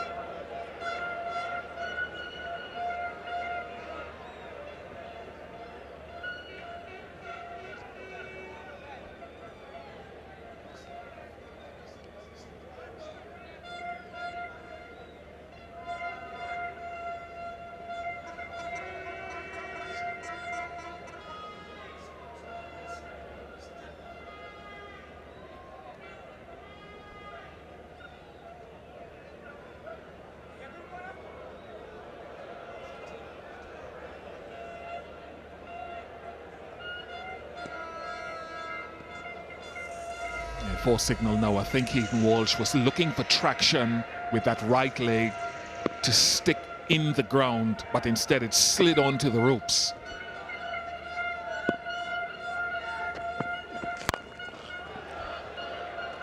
Good enough strike for 4. Yes, a good enough strike for 4. Vital strike for Bangladesh. They're into the 160s. 4 off the previous delivery. Why not 4 off this one? Well hammered back pass, Obi McCoy.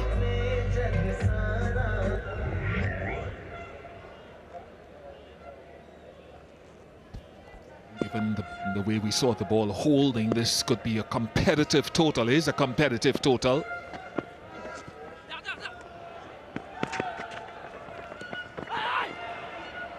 And they get a bye off the final delivery. It's ball. Wide ball. It starts with a wide. It's just a few runs above the past score here at Providence. And yes, the pitch is playing much better than I've seen. Ball is coming on quite nicely. That's the first boundary. A magnificent blow from Brandon King to get off the mark. You simply cannot afford to bowl on those lengths. It's in the slot, and straight away Brendan King continues with the form that we saw in the last match. Puts it away in grand style.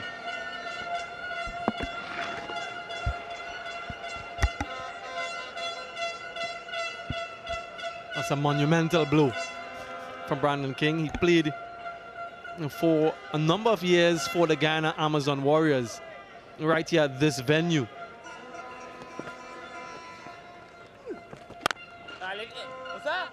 As a matter of fact, he has the highest score in the CPL, 132, and that was made right here in this stadium.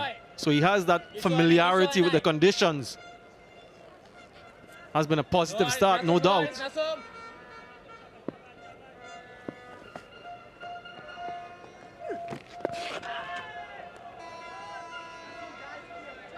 But you're right, Arthur Ali Khan batting first and getting to 193 like they did in that second T20.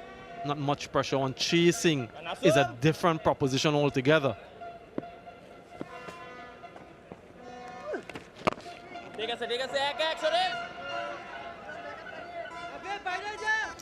He bowls his overs very, very quickly, Naseem Ahmed. So if he does goes for a run, he's already given away a 6 in this over. I think not a bad idea to just take a little bit time in terms of finishing your over.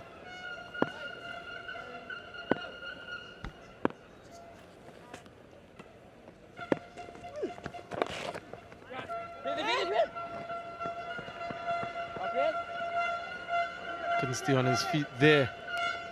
Shariful. I was expecting a positive start from Kyle Mayers. We've seen what he can do and what he wants to do in the power play. Brendan King starts this way. Can be in for a twitch. Straight to the fielder. Wicket.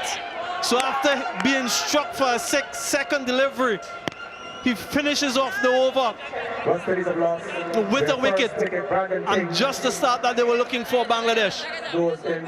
Yeah, just what Bangladesh needed from Naseem Ahmed. They want to pick up wickets, and it finishes off in style. It's a good comeback. Remember, he was belted down for a 6. This time he's trying to flick it over straight to the hands of Mahmudullah, the skipper, who makes no mistake. Brendan King goes for 7. West Indies 9 for 1.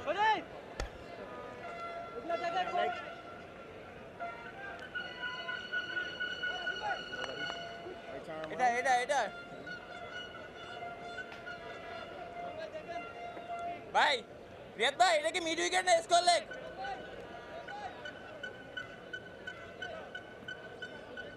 Shakib bhai ने देखें भाई, Shakib bhai ने ठीक करें. Righty ना lefty.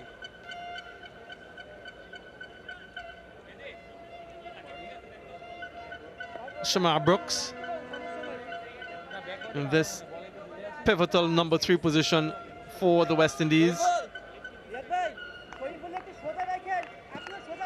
After having scored 9 runs in the over, Brandon King looking for another boundary. Not getting enough bat on it. Disappointment on one end, elation on the other.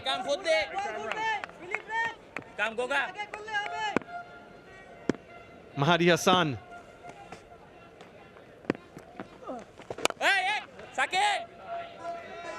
And that's the matchup that will be quite interesting.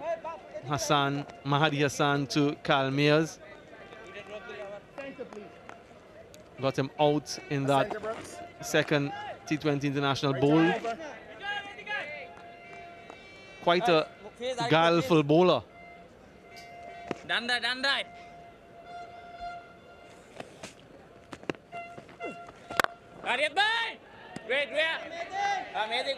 It'll be interesting to see the approach from Shamar Brooks and what exactly is his role in this batting order.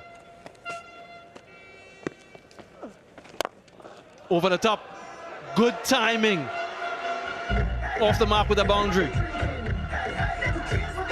Not easy for the spinners to bowl in the power play because there are quite a few fielders inside the circle. Outside the circle, there are only 3.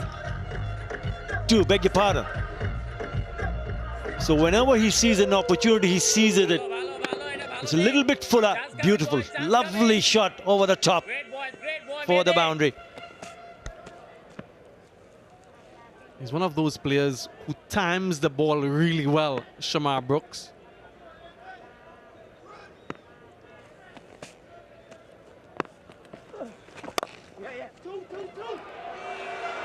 At least another couple. And that's what he should try to do, bat to his strength. He's not necessarily a power hitter. He's a stroke maker, a timer of the cricket ball. Uncharacteristically tried to slug sweep in that second T20 international, brought about his demise.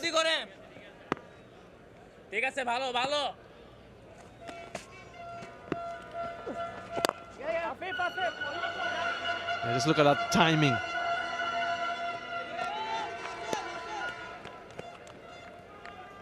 Moving along. 17 now. Yeah, when you pick up a boundary early in the over, it just eases off the pressure. And so looking to play big shots, the okay and fine to rotate strike.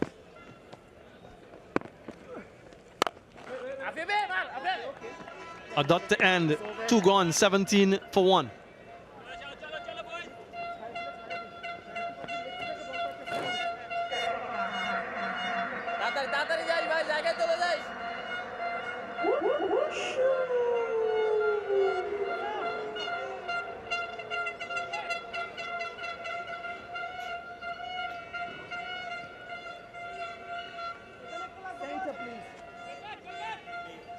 That's center. Side foot in the cage, oi. Side foot left arm round. Sorry, full. Nasum Ahmed will continue from the media center end. Aye, boys, come, boys. Long off deep backward square for the right-handed Brooks. Oh, yes, boy. That's it, Nasum. That's the sort of length and line that he'd be looking for. Coming slow, Wicket to wicket, back of a length. Slow and bounce, yeah, Nasum.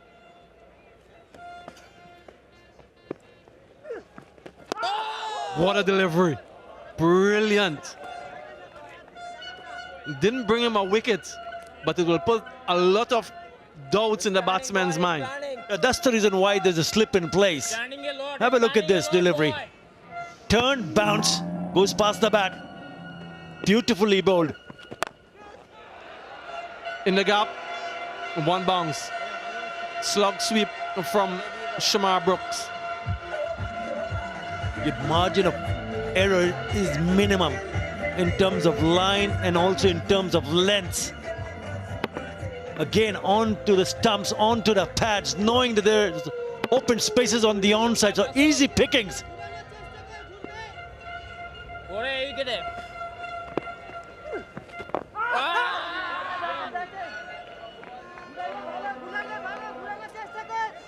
Not too often I've seen fielders backward square for West Indian batsmen against spinners. Normally they're in that mid-wicket region. They don't sweep. They're making the change now.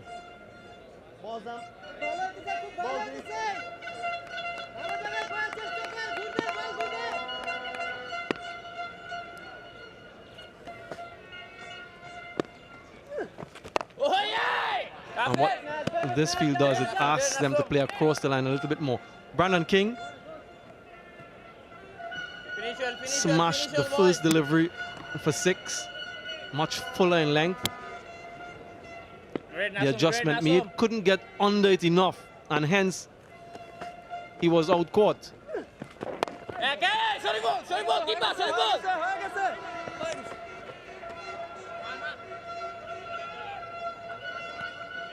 5 runs from that over, 22 for 1.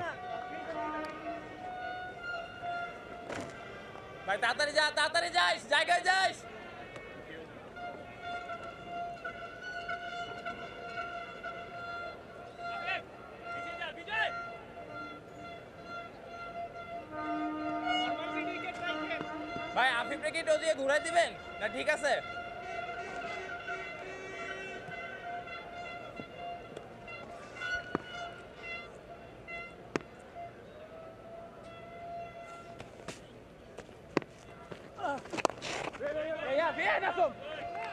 The diet of spin continues. Remember, they made one change. They brought in the left unorthodox Nasum Ahmed at the expense of Taskin Ahmed. Straight to the fielder and a good catch. Another wicket for Bangladesh. And another disappointment for Shamar Brooks. Yeah, he was eyeing to put that away to the boundary, but he just could not get the elevation. Hit it straight to Anamalak Bujoy at square leg. That is a big wicket. Bangladesh would be very happy to see what is happening at the moment. Straight into the hands. Smart catch. Mahdi Hassan, having a closer look, knows he got his man. Brooks goes for 12. It's all twos here. 2-2 for 2.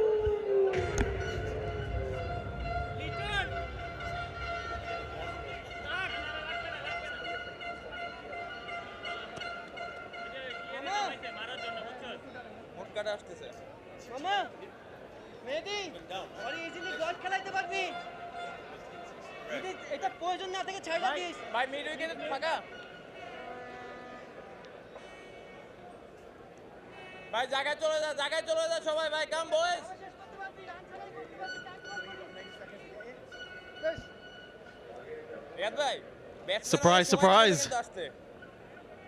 Odin Smith, the new batsman for the West Indies.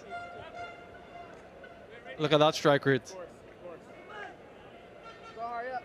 Shamar Brooks just rolling his wrist on this shot, trying to keep it down. And in the end, straight to the fielder.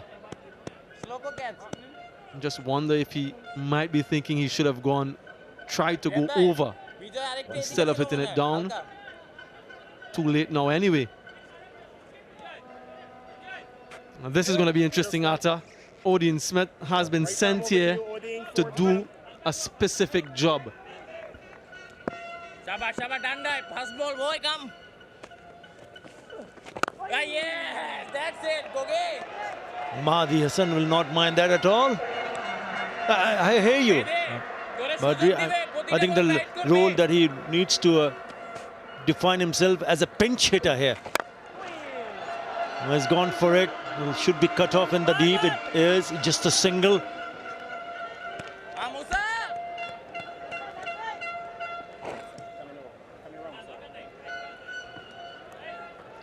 Never batted above 6 in T20 internationals.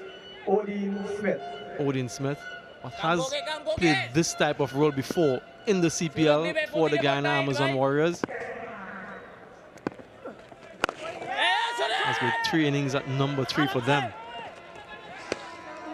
And I just wonder, with his introduction out in the middle, how does that affect the way Kyle Mayers goes? Because he might have been the enforcer initially, but now that Odin is there, there might be a role reversal. Keeps the strike. 4 gone. 24 for 2.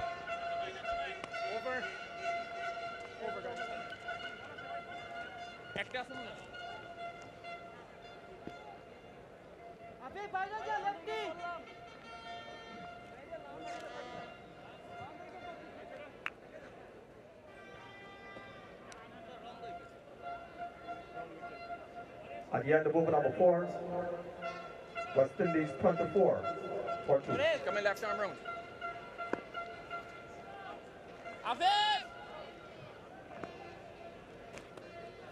Nicholas Pooran, Rovman Powell, a couple of all-rounders past them to come.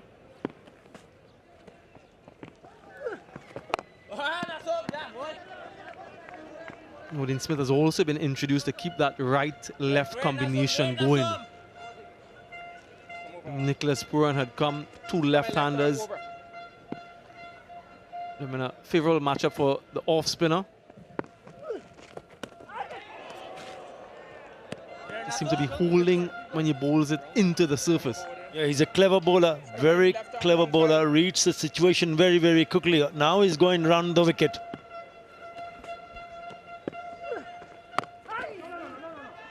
And if you look at him, he gets to the top of his mark quickly. He doesn't give you a chance as a batsman to think about anything. He's coming at you. Look at that. He's ready to go again. 3 dots on the trot. And puts it away. It's a short delivery. Asking to be hit. Gone for the boundary. And this one was way too short. Sat up before Kyle Mayers. And he could have hit that anywhere he wanted. Kyle Mayers score with 28 for the loss of 2. And after 3 dot deliveries, he gives him a 4.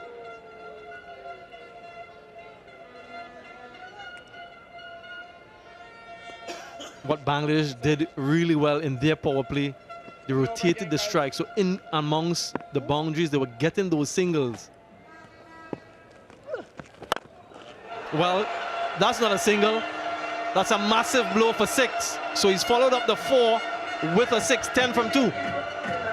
Yeah, he started well, Nasum Ahmed, but once he released that boundary in the previous delivery, he was eyeing up to play from big shot. He again change of angle coming over the wicket, and he tosses it up.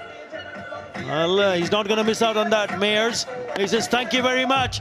6 more, 91 meters.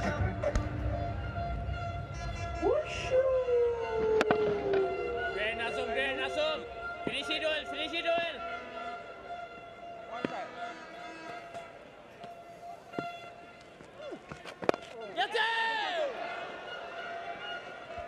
11 runs from that Nasum Ahmed over. 5 gone, 35 for 2.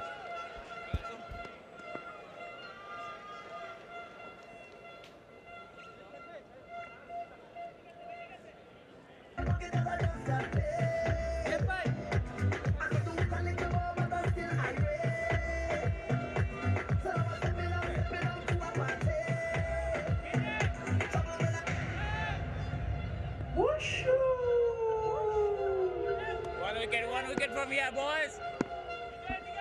Can become harder, boy. Come, boy.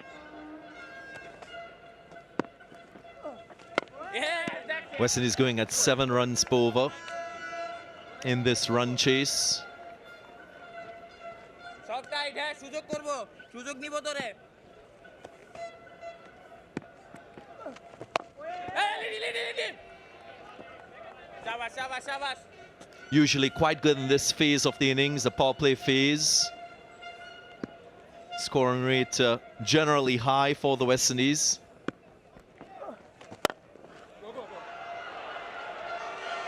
It's a very impressive shot from Kyle Mayers. Just opened his hips and used his power to get it over that fielder in the mid-on position. Yeah, another boundary for West Indies, but well executed from Kyle Mayers.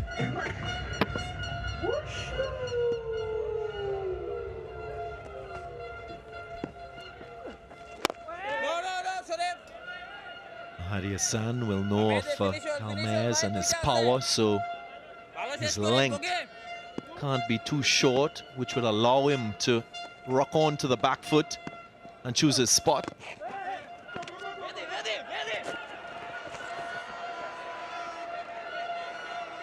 Good communication between these two.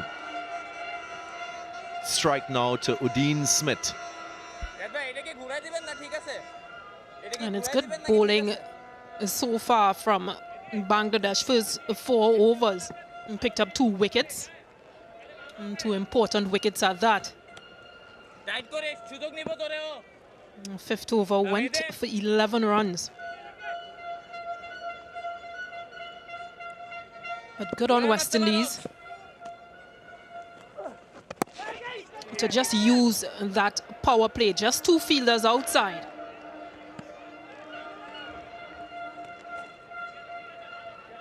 Goga.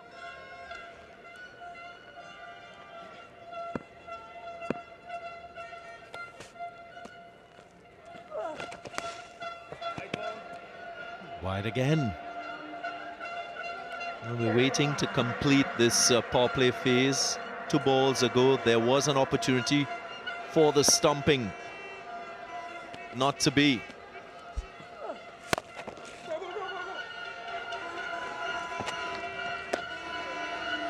Single to complete the over. 43 for 2.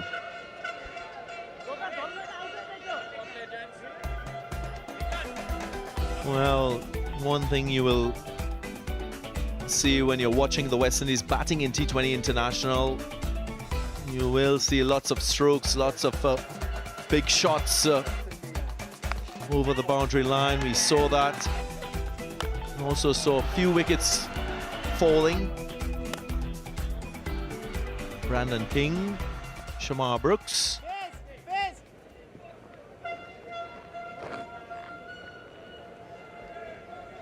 I actually think it comes down to understanding your game. In the second T20, That's Brandon middle. King didn't score as quick, It's a change of bowler. Left but his arm round. attempt today was his downfall.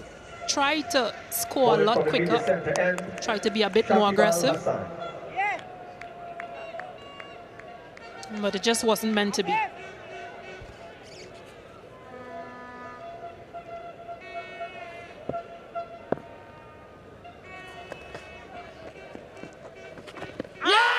Shakib Al Hasan, first ball prompts the appeal, and a decision from the umpire that Dean Smith has to go.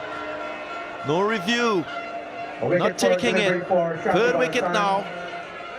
Dean Smith goes for 2. West Indies 43 for the loss of 3. Yeah, the decision to send him in earlier, just trying an attempted slog sweep. And spin once again for Bangladesh has made that breakthrough. Dean Smith goes for 2, West Indies 43 for 3.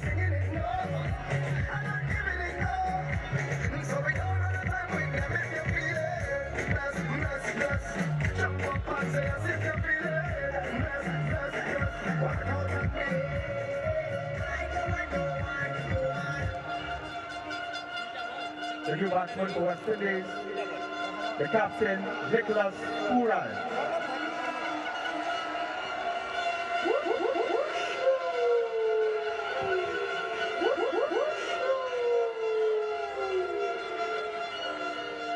West Indies T20 international captain Nicholas Pooran. Spoken in the past about the culture that he's trying to ingrain in the players and in this T20 team. He's here. That's middle. Thank you. This ball after the power play. Ball is left arm over. A little too full for Dean Smith to be hitting across the line. Very risky.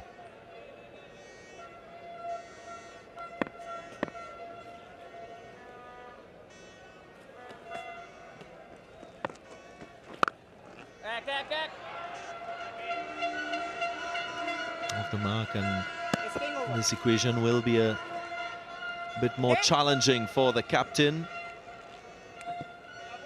and Carl Mayers and those to come. Required rate just approaching 9.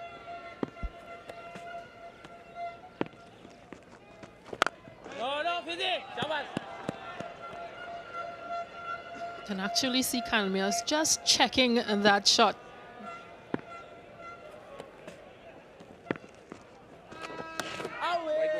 There is a long on in play. In previous deliveries, he would have gone with that.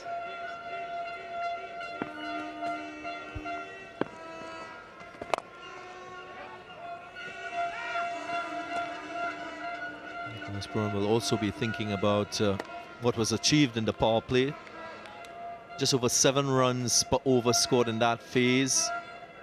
We'll be thinking more than just a run a ball.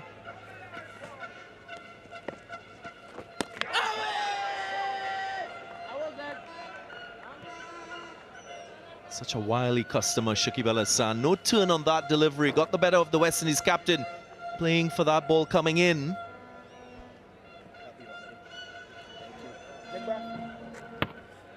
Just running past the outside edge. Diet of spin.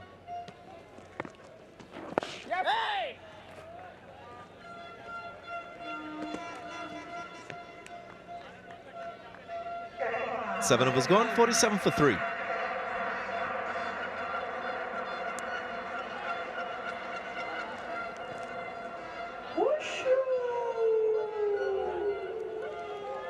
At the end of over number 7, West Indies 47 for 3.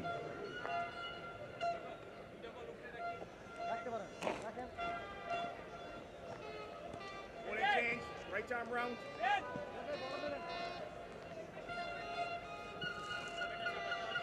That's two legs, middle of leg. Worm on par with the green. Now another spinner, Musarek Hussain. And this is the 10th time we've seen in T20 internationals all 6 overs in a power play being bowled by spinners. Clear strategy here by Mahmudullah.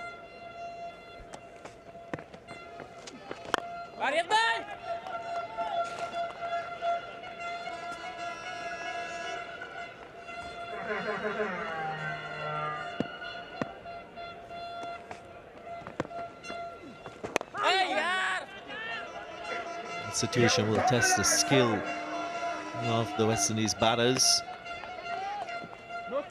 One man in particular who in recent times have mastered the skill of scoring against spinners is Rovman Powell. Still to come. Averages 40 to the spinners. That's since 2021. Up and away. Evidence of the power of Carl Mayers. Brings up the 50 for the West Indies. Yeah, what a powerful strike from Mayers.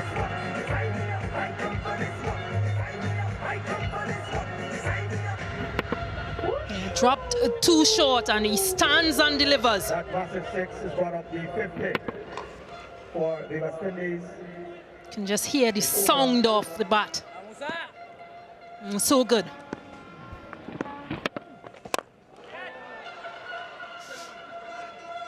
What impressed me with that shot was how quickly his hands went through that ball. The West Indies 50 coming up in the 8th over. Just there, the hands going through at the right time with quick speed.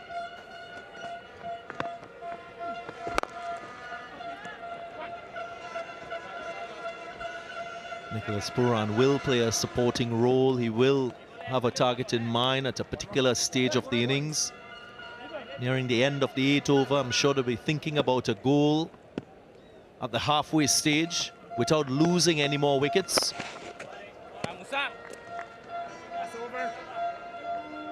56 for 3.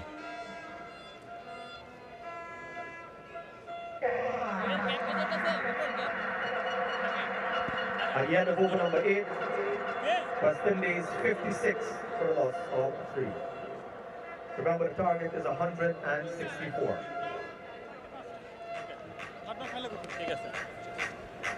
So they still need another 108 from 72 balls.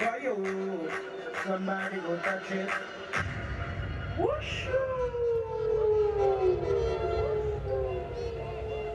At some stage we will see a seamer in play.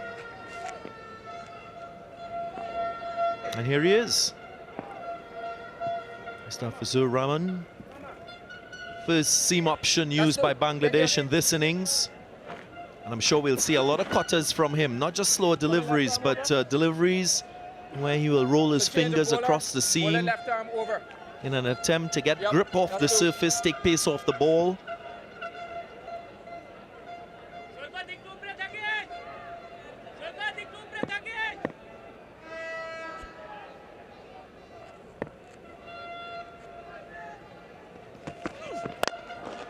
Up and away.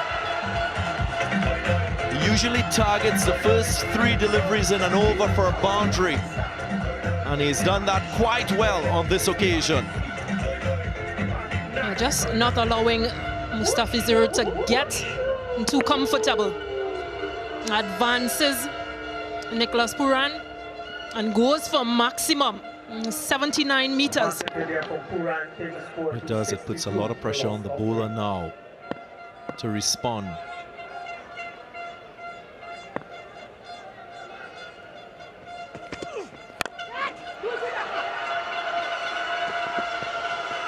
Searching for that gap through the onside, and 2 runs comfortably in the end.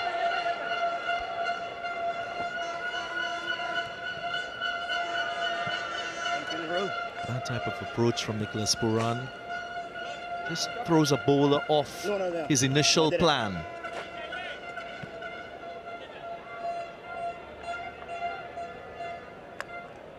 Some adjustments that you might see is wicketkeeper coming up just to keep him in his crease because he has advanced.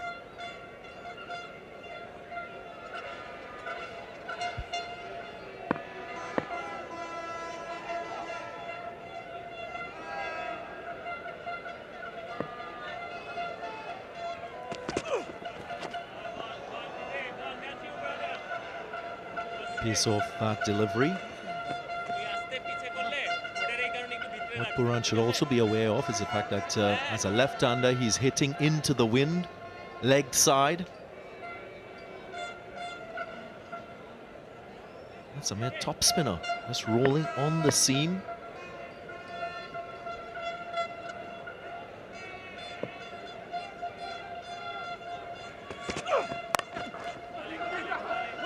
Again into that leg side, but you can see the attempt to just swat it down.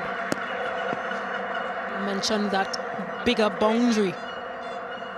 So just try to get in those gaps and get 2 runs. Good intent. Already 9 from the over. Over to Mayers. What's the length?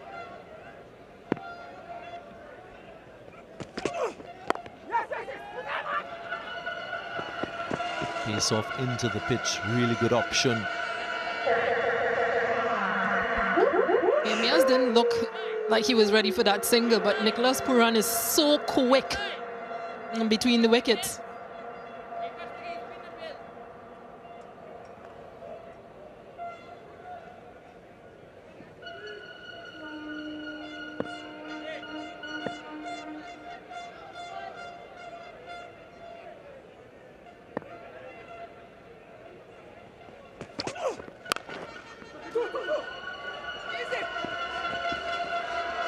Watched it all the way onto his back, Nicholas Pooran, and he gets another couple runs for himself and his team. 12 from the over, 68 for 3.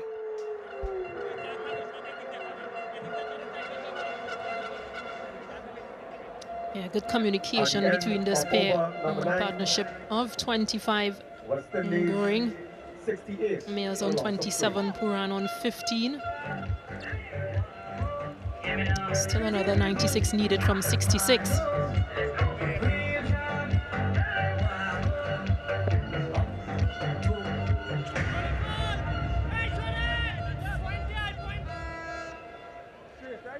Partnership of 25 between these two. Spin continues. Shakib Al Hasan.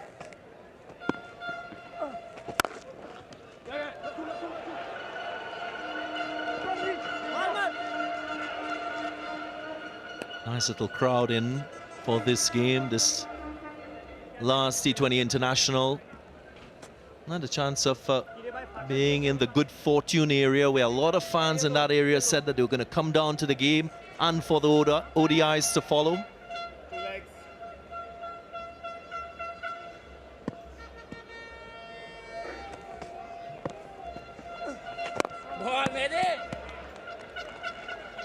I might see a better crowd, a bigger crowd on Sunday, that first ODI.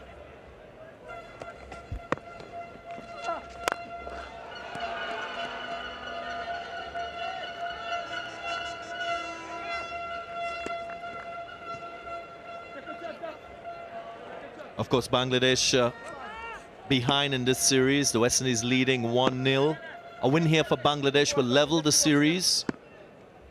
Give them the opportunity of winning a T20 International for the first time in the Caribbean.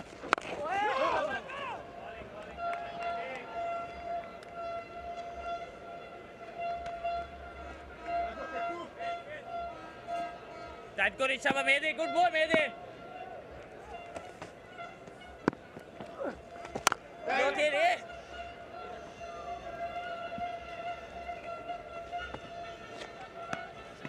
Quiet over so far.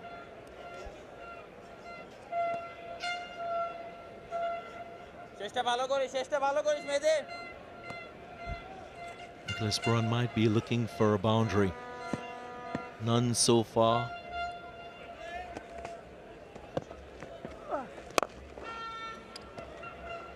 Takes a single. Contented with 4 runs from the over. A good over from Shakib Al Hasan. 72 for 3 after 10.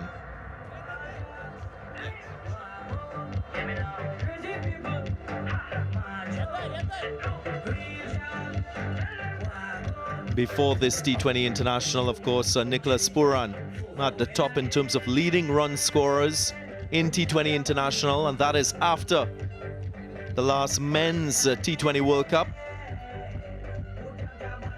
He's been very productive.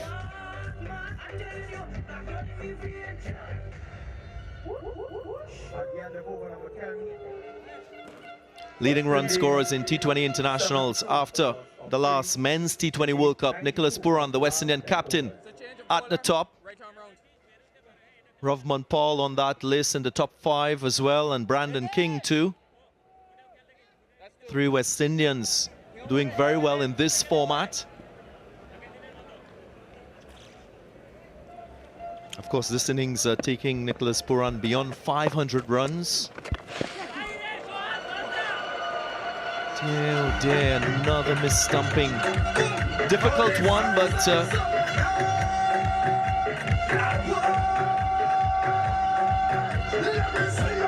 might have been an edge from Nicholas Pooran as well, so I take that comment back.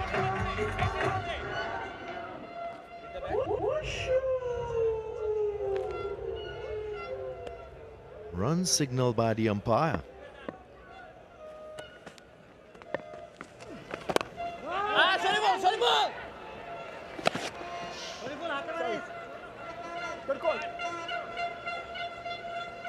Two balls ago, Nicholas Pooran again using his feet, trying to get to the pitch of the ball. Didn't look like he made contact with it, but runs given.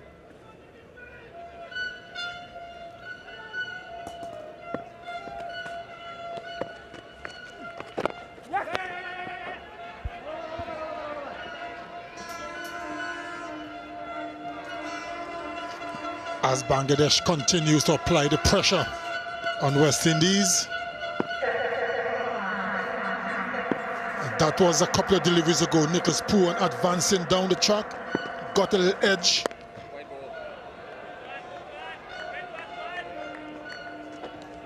Wide call. The outstretched arms of umpire Gregory Brathwaite.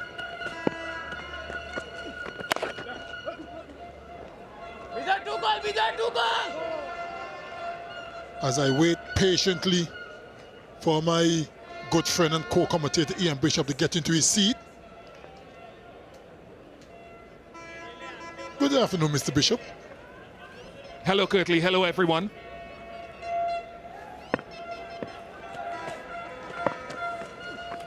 Rag fell out of the trouser of Mosadek just before he delivered. It did not distract Nicholas Pooran. Yeah, I'm loving the little matchups here with batsmen facing the ball, theoretically, that goes away from them. Left arm spin to the right-handed batters and vice versa. Doesn't always work. Fascinating contest.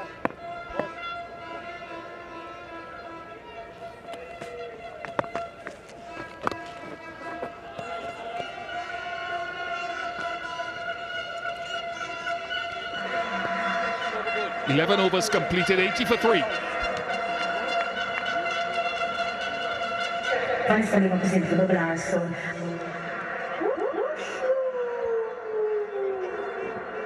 the end of over number 11, West Indies 18 to the loss of 3. Mayers on 30. Nicholas Pooran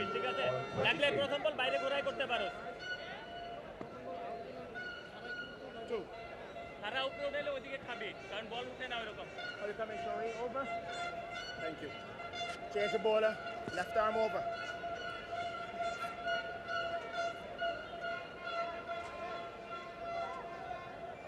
Good partnership building between Captain Pooran and Kyle Mayers. 37 is worth at the moment from 31 deliveries.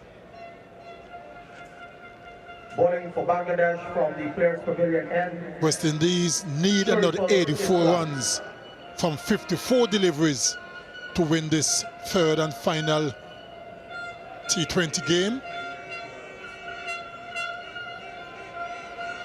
Bangladesh, on the other hand, would want to restrict them. Good contest in the making, Bish. Yeah, Shariful, I thought, bowled a couple of key overs in the last game. But he doesn't start well. Glorious shot, given the width. And with two short fielders, I shouldn't say short, close in fielders behind point, Pooran finds the gap. Slightly wide of off stump and was hit away quite convincingly between two fieldmen.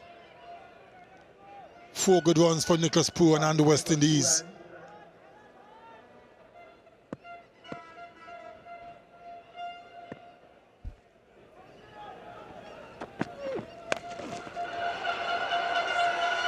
Just one. Lots of real estate out there, lots of real estate in the country of Ghana. Lots of rivers, the land of many waters. It is called, but the greenery and miles upon miles or kilometers upon kilometers of forested areas, least populated or dense, population dense. Oh, trouble. Would have been gone.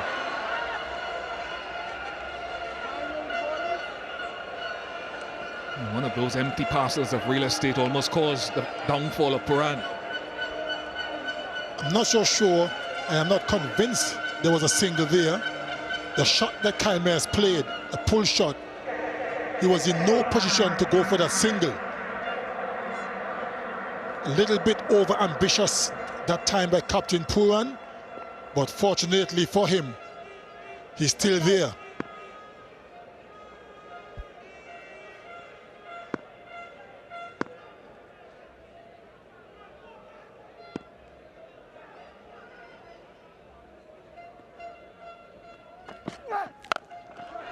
Massive. Oh, what a strike.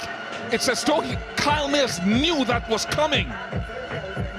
You can say with the wind and all of that. That almost went into the Demerara River. Not the best delivery to bowl on the surface. It just stood up about chest high, and Kyle Mayers, a strong man, clobbered it. 90 meters. That's a huge hit. Massive hit by Kyle Mayers. Takes West Indies to 91 for 3. Still trying to understand opening the batting in this format of the game.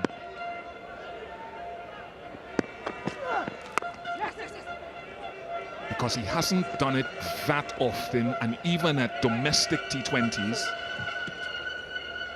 internationally and domestic, only 11 occasions, plus one season when he went to Europe after his ankle injury.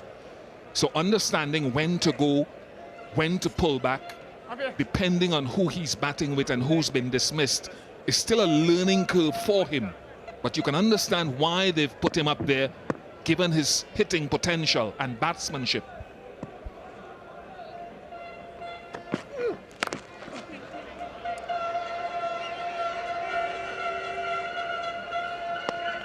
.50 partnership of 37 deliveries, 93 for 3.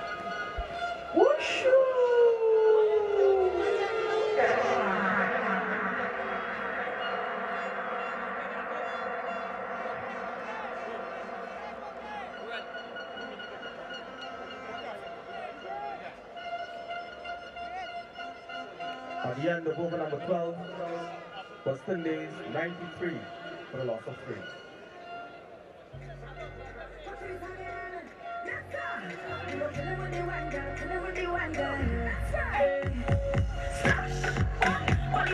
Secretly, I'm always looking to calculate whoever is batting, whichever team. In a run chase, how many, if you have wickets in hand, how many are you comfortable chasing in the last 5? It all depends on wickets in hand. Is it 50? Is it 55? Bangladesh got, I think, 50 of their last 5 batting first. Mustafizur is back.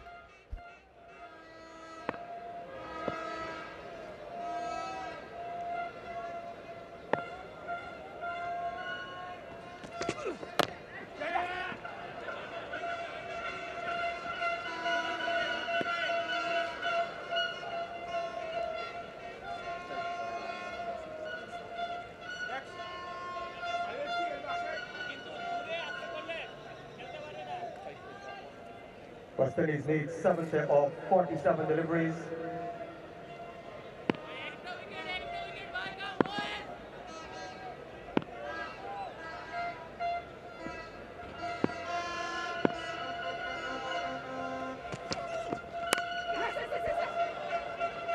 Good running, good change of pace.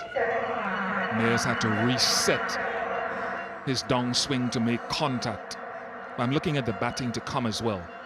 Rovman Powell is in there. Then you've got Romario Shepherd, Dominic Drake's guys who are good strikers of the ball, but who will also understand batting. Akil Hussain follows that.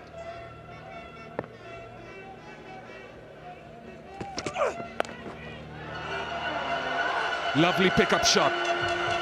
Both Shariful and Mustafizur have been pulled away unceremoniously. The short ball at this time isn't working, but they're persisting with it, and that was a good shot from Captain Pooran. Didn't bounce all that much, but he played it well. I'm not so sure bowling short is the right way to go at this time.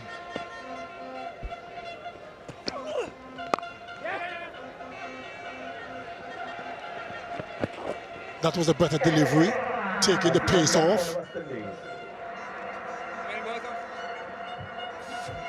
That single brings up the 100 for West Indies. Now required 64 runs from 44 balls.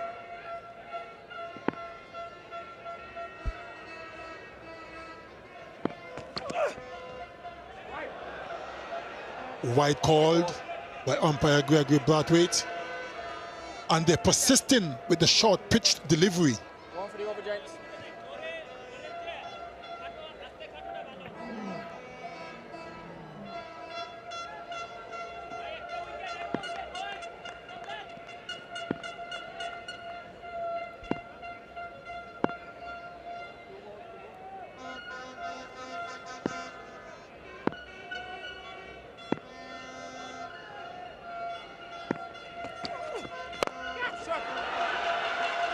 That six will take Carl Mayers to his highest score in T20 internationals.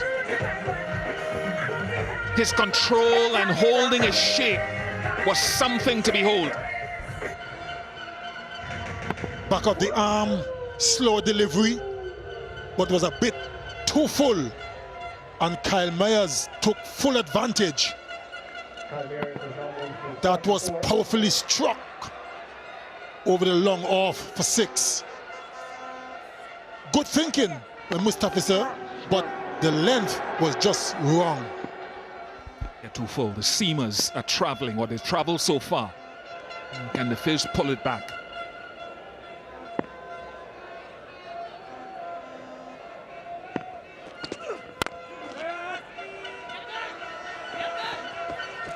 Both seamers going in excess of 13 per over, 108 for 3.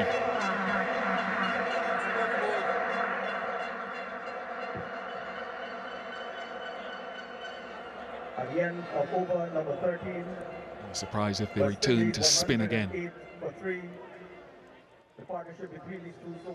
West Indies ahead by 8 runs compared to where Bangladesh were at a similar stage. 56 from 42 deliveries.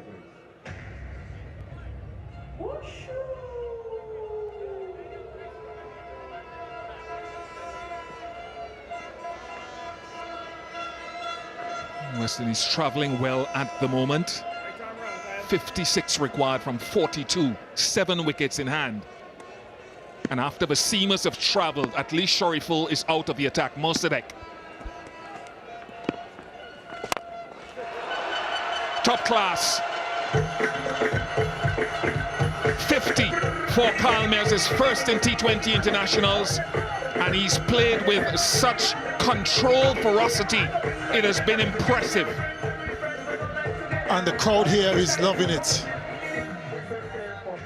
Pace or spin doesn't seem to make a difference for Kyle Mayers. That was another good blow. into the side screen.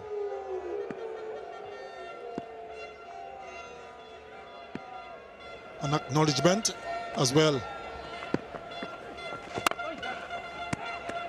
I think that first ball was an attempted arm ball. It was delivered at 103 kilometers per hour.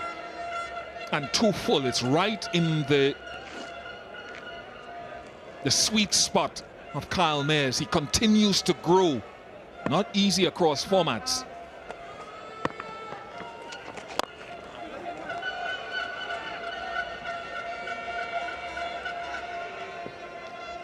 The pressure at the moment are back on Bangladesh. They desperately need to break this partnership to pull themselves back in the game. Runs are coming quite easily at the moment. 73-run partnership from 48 deliveries. 74 runs, I beg your pardon. 146 in the test match for Kyle Mayers.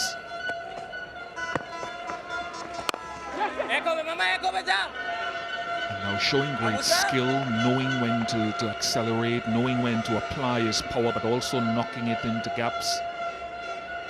It's been a real growth step for him this innings.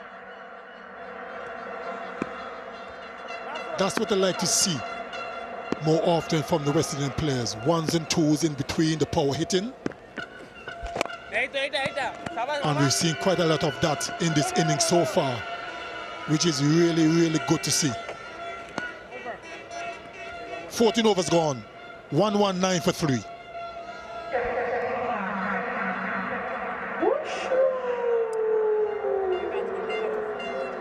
I'd phrase it differently.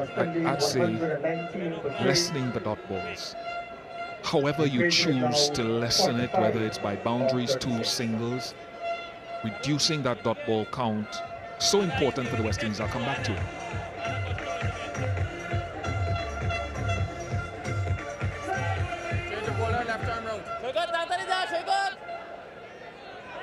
Not predicting the outcome of the game, but 30 dot balls in the innings. The West Indies at times have soaked up 50 dot balls in times past.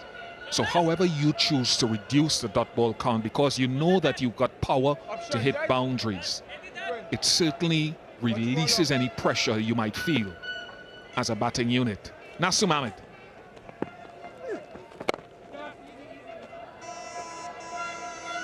And again, a simple shot like that, where it's not a dot, it's just a push into the gap for me. Strong down the ground, something we talked about, maybe some of the Bangladeshi batsmen are maybe stronger, squarer, and not so strong down the ground. Mayers, very strong. Powell, very strong. Pooran, very strong in those areas.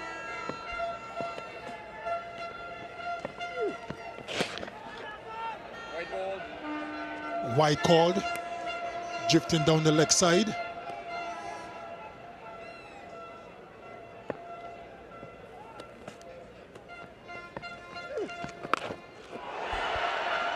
That's gone. That's cleared the boundary. Yes. Wind or no wind coming across that ground. This has been a wonderful and outstanding partnership between the two southpaws.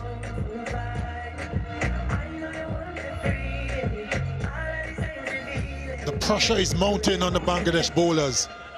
Captain it was Pooran advancing down the track, getting to the pitch, and hit it over mid-wicket for 6. Good shot. I have to agree with you there, Bish, in terms of minimizing the dot balls, because that's something we spoke about time and time again that has plagued West Indies throughout for many years. Too many dot balls. If they can cut down on those dot balls, they'll be a much better team. He hasn't nearly hit this. He hasn't hit it. Two fielders converging and pocketed safely by Mahedi. The end of an impressive innings from Kyle Mayers. Looked to have hit towards the bottom end of the bat. Didn't quite get under it enough. Hit very low down. Had more height than distance. Good catch in the end, and that's the breakthrough Bangladesh were looking for. Good innings by Kyle Mayers. He's gone for 55. West Indies 128 for 4.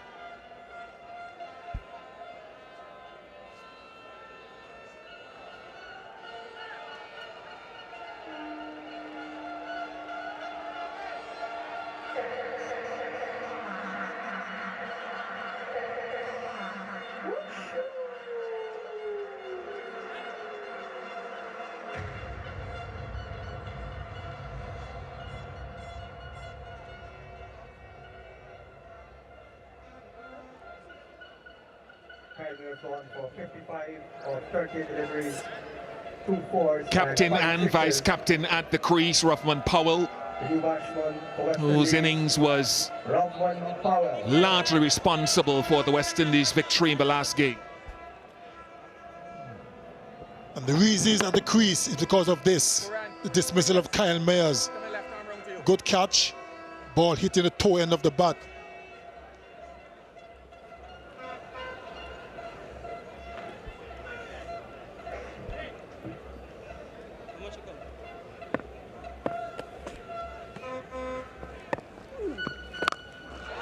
That's another 6.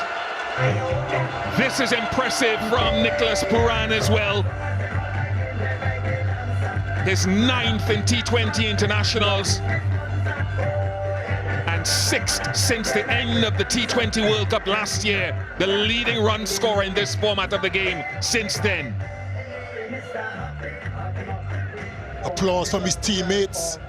The bat in the air acknowledged the crowd. And it's raining 60 at the Providence Stadium. Less than a run a ball required. Straight, lovely shot, lovely ball striking, dominant from Pooran. 138 for 4.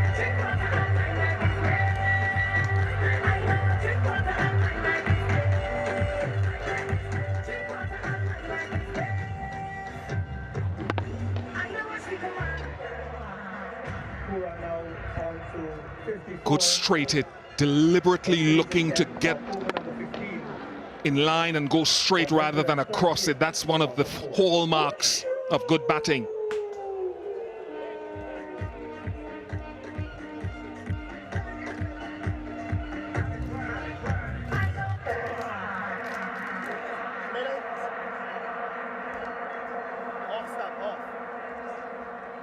Coming around. Right arm round, Rodman.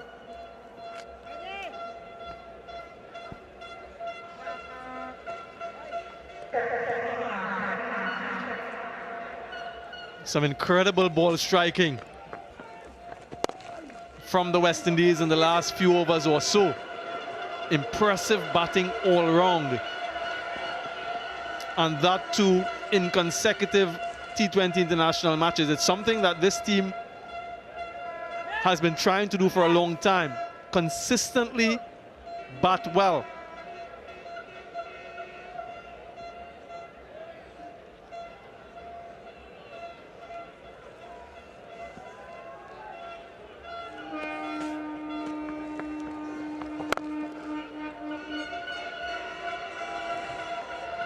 Has been a really controlled knock so far by the West Indian captain. So captain and vice-captain out in the middle. Pooran has paced this innings well, has picked his bowlers and his areas. And as soon as I said that, hits it in the air, gets away.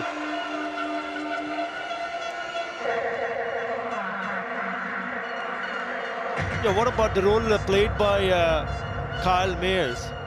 Don't forget the role. This time he's trying to finish it off quickly. Hits it from the bottom part of the bat and he's lucky, but it's gone and fallen in no man's land. But what a knock from Nicholas Pooran. And I seriously feel that after watching what the West Indies team is capable of doing in this format especially, they are a threat.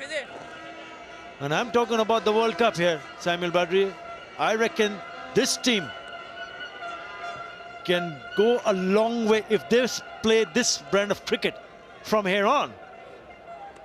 That's a bold call from Atta Ali Khan. Remember, West Indies, they're in the qualifiers. They have to get through that phase first before they get into the main round. But you heard it here first from Atta Ali Khan about this team. Yeah, I'll say it one more time. The brand of cricket that they have showed, especially in this format, and if they keep doing it on a consistent basis, then they will be feeling a lot more confident. I know they need to qualify, I know, and I'm sure they will, because if down the leg side, because cricket needs West Indies in this format for sure. 1-4-4 for 4.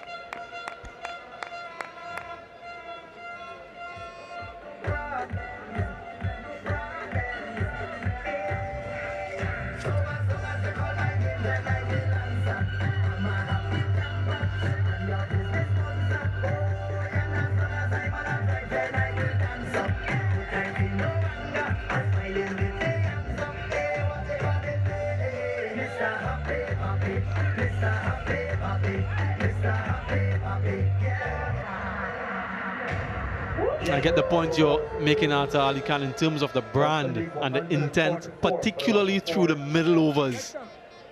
What we've seen from this young team. Remember it's a young team. Nicholas Pooran has taken over the captaincy from Karen Pollard. No Gale, no Bravo. Recently retired a few months back. No Andre Russell in this setup. So it's players who are still trying to find their feet in international T20 cricket. Yeah, more than 10 runs and an over in those middle overs. 95 runs. Again, it's a boundary. They want to finish it off quickly here. Nicholas Pooran is on fire. The captain leading from the front. 5 fours and 3 sixes for Nicholas Pooran in this innings so far. Whenever he's gotten an opportunity to get these boundaries, he's capitalized, he's pounced on them. And I just want to be a little bit more clear about what I said, the brand of cricket that West Indies is showing. And they would need to do it against stronger opposition also to ensure that they go ahead and make a bolder statement.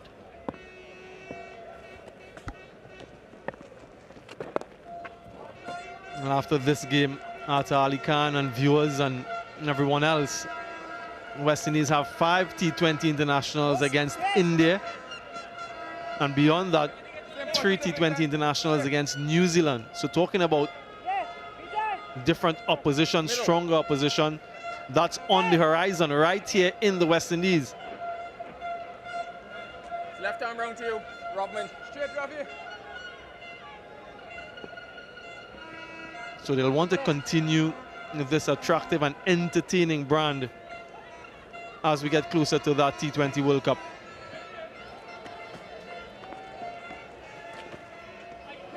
Inadvertent.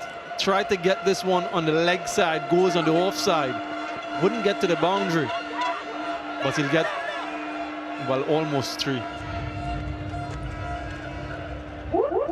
think what has stood out for me is that the way the batters have handled the spinners, especially the spinners. The number of boundaries, the 4s and 6s they've hit against this spin department. It's eye-catching.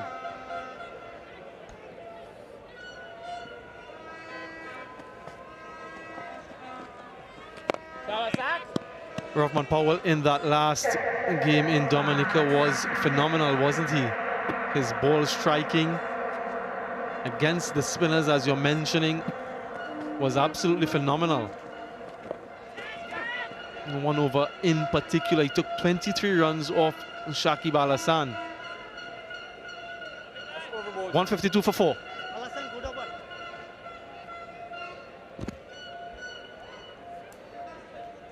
Again, the mover number 17, West Indies 152 for a loss of 4.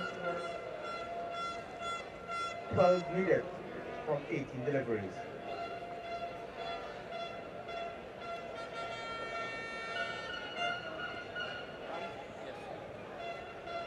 Bowling change. Rothman. Right arm round, huh? Right arm round. Well, this game can be done in a canter. 12 needed, 2 blows from 18 balls. And just to underscore what you've been saying, Ata Ali Khan, about West Indies batsmen against spinners, as we see Afif Hussain introduced into the attack. Rovman Powell against spin in 2022, including domestic T20 cricket. Prior to 2022, he averaged only 22. He's averaging 40 now. His strike rate was 111. It has shot up to 144.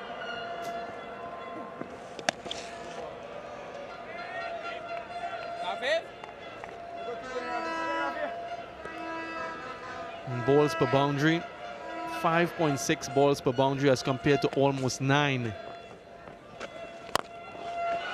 Straight to the fielder. Taken this time. Liton Das makes no mistake. And an anticlimactic end to the innings of Rovman Powell. That is a very good catch. He struck it nicely, and it is not at all one. Look at the catch. Have a look at that catch. That is a brilliant one. Yep. Jump in there, timed it to perfection. Looks back, he's fine. You're gone. Yep. He picks up the wicket. Powell goes for 5. 153 for 5.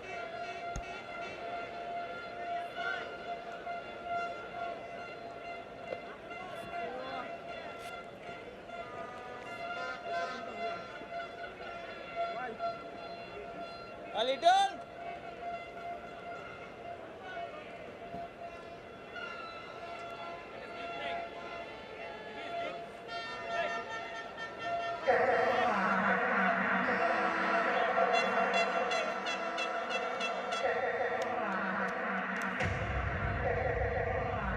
New batsman Akil Hussain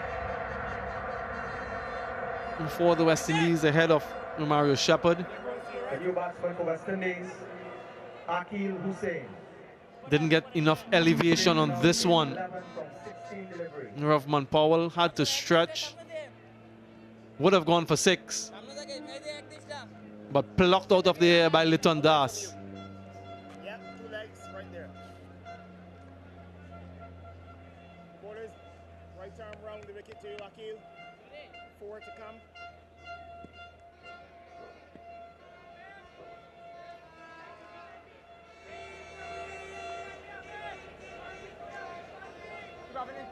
Slip in position for Afif.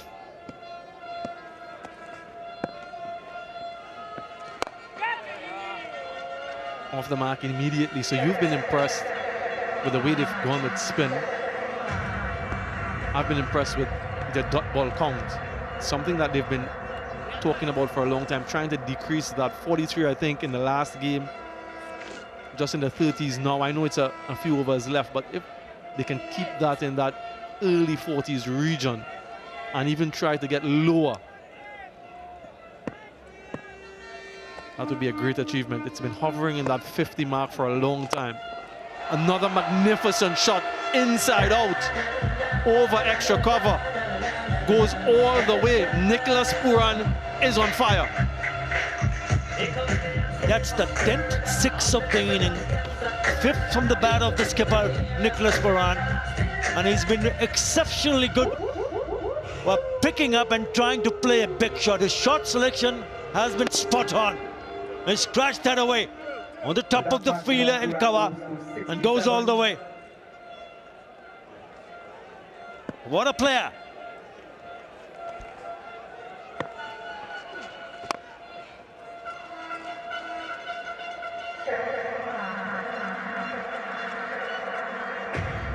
West Indies have hit 10 sixes in their innings. Bangladesh 5, so they've doubled that count. This is something that this team has been known for, their 6 hitting ability. 3 runs needed. 2 runs needed, 18 gone, 162 for 5. At the end of over, number 18, West Indies 162 for the loss of 5, 2 needed for victory now, and a 2-0 series win.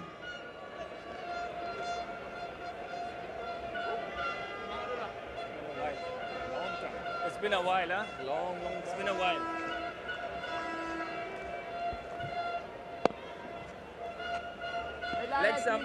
Legs up. Bangladesh captain Mamadullah That's it. 2 legs. introduces himself into the attack with just 2 runs needed. And Bangladesh, well, they still haven't won a T20 international on Caribbean soil. It's coming right arm round.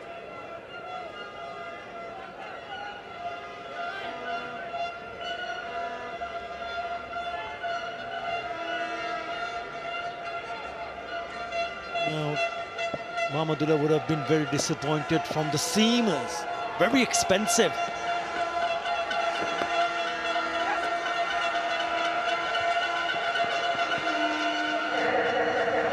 Scores tied. 27-2 was from Mustafizur Rahman. Shariful Islam bowled only 1 over, went for 13. Yeah, the start of this innings, Ata Ali Khan, you and I were talking about this could be a tricky chase. But the West Indies batsmen have made it look so easy. Pooran and Mayers looks to finish it in style, and he does. The West Indian captain holds the pose. A phenomenal blow to finish off this game, and how fitting out of the bat of Pooran. West Indies win this 3rd and final T20 international by 5 wickets and win the series 2-0. A similar result to the test series that preceded this. And Bangladesh, well, their winless streak on this tour continues. Just holding that pose for the cameras has been a top-class innings, one with tremendous maturity and responsibility.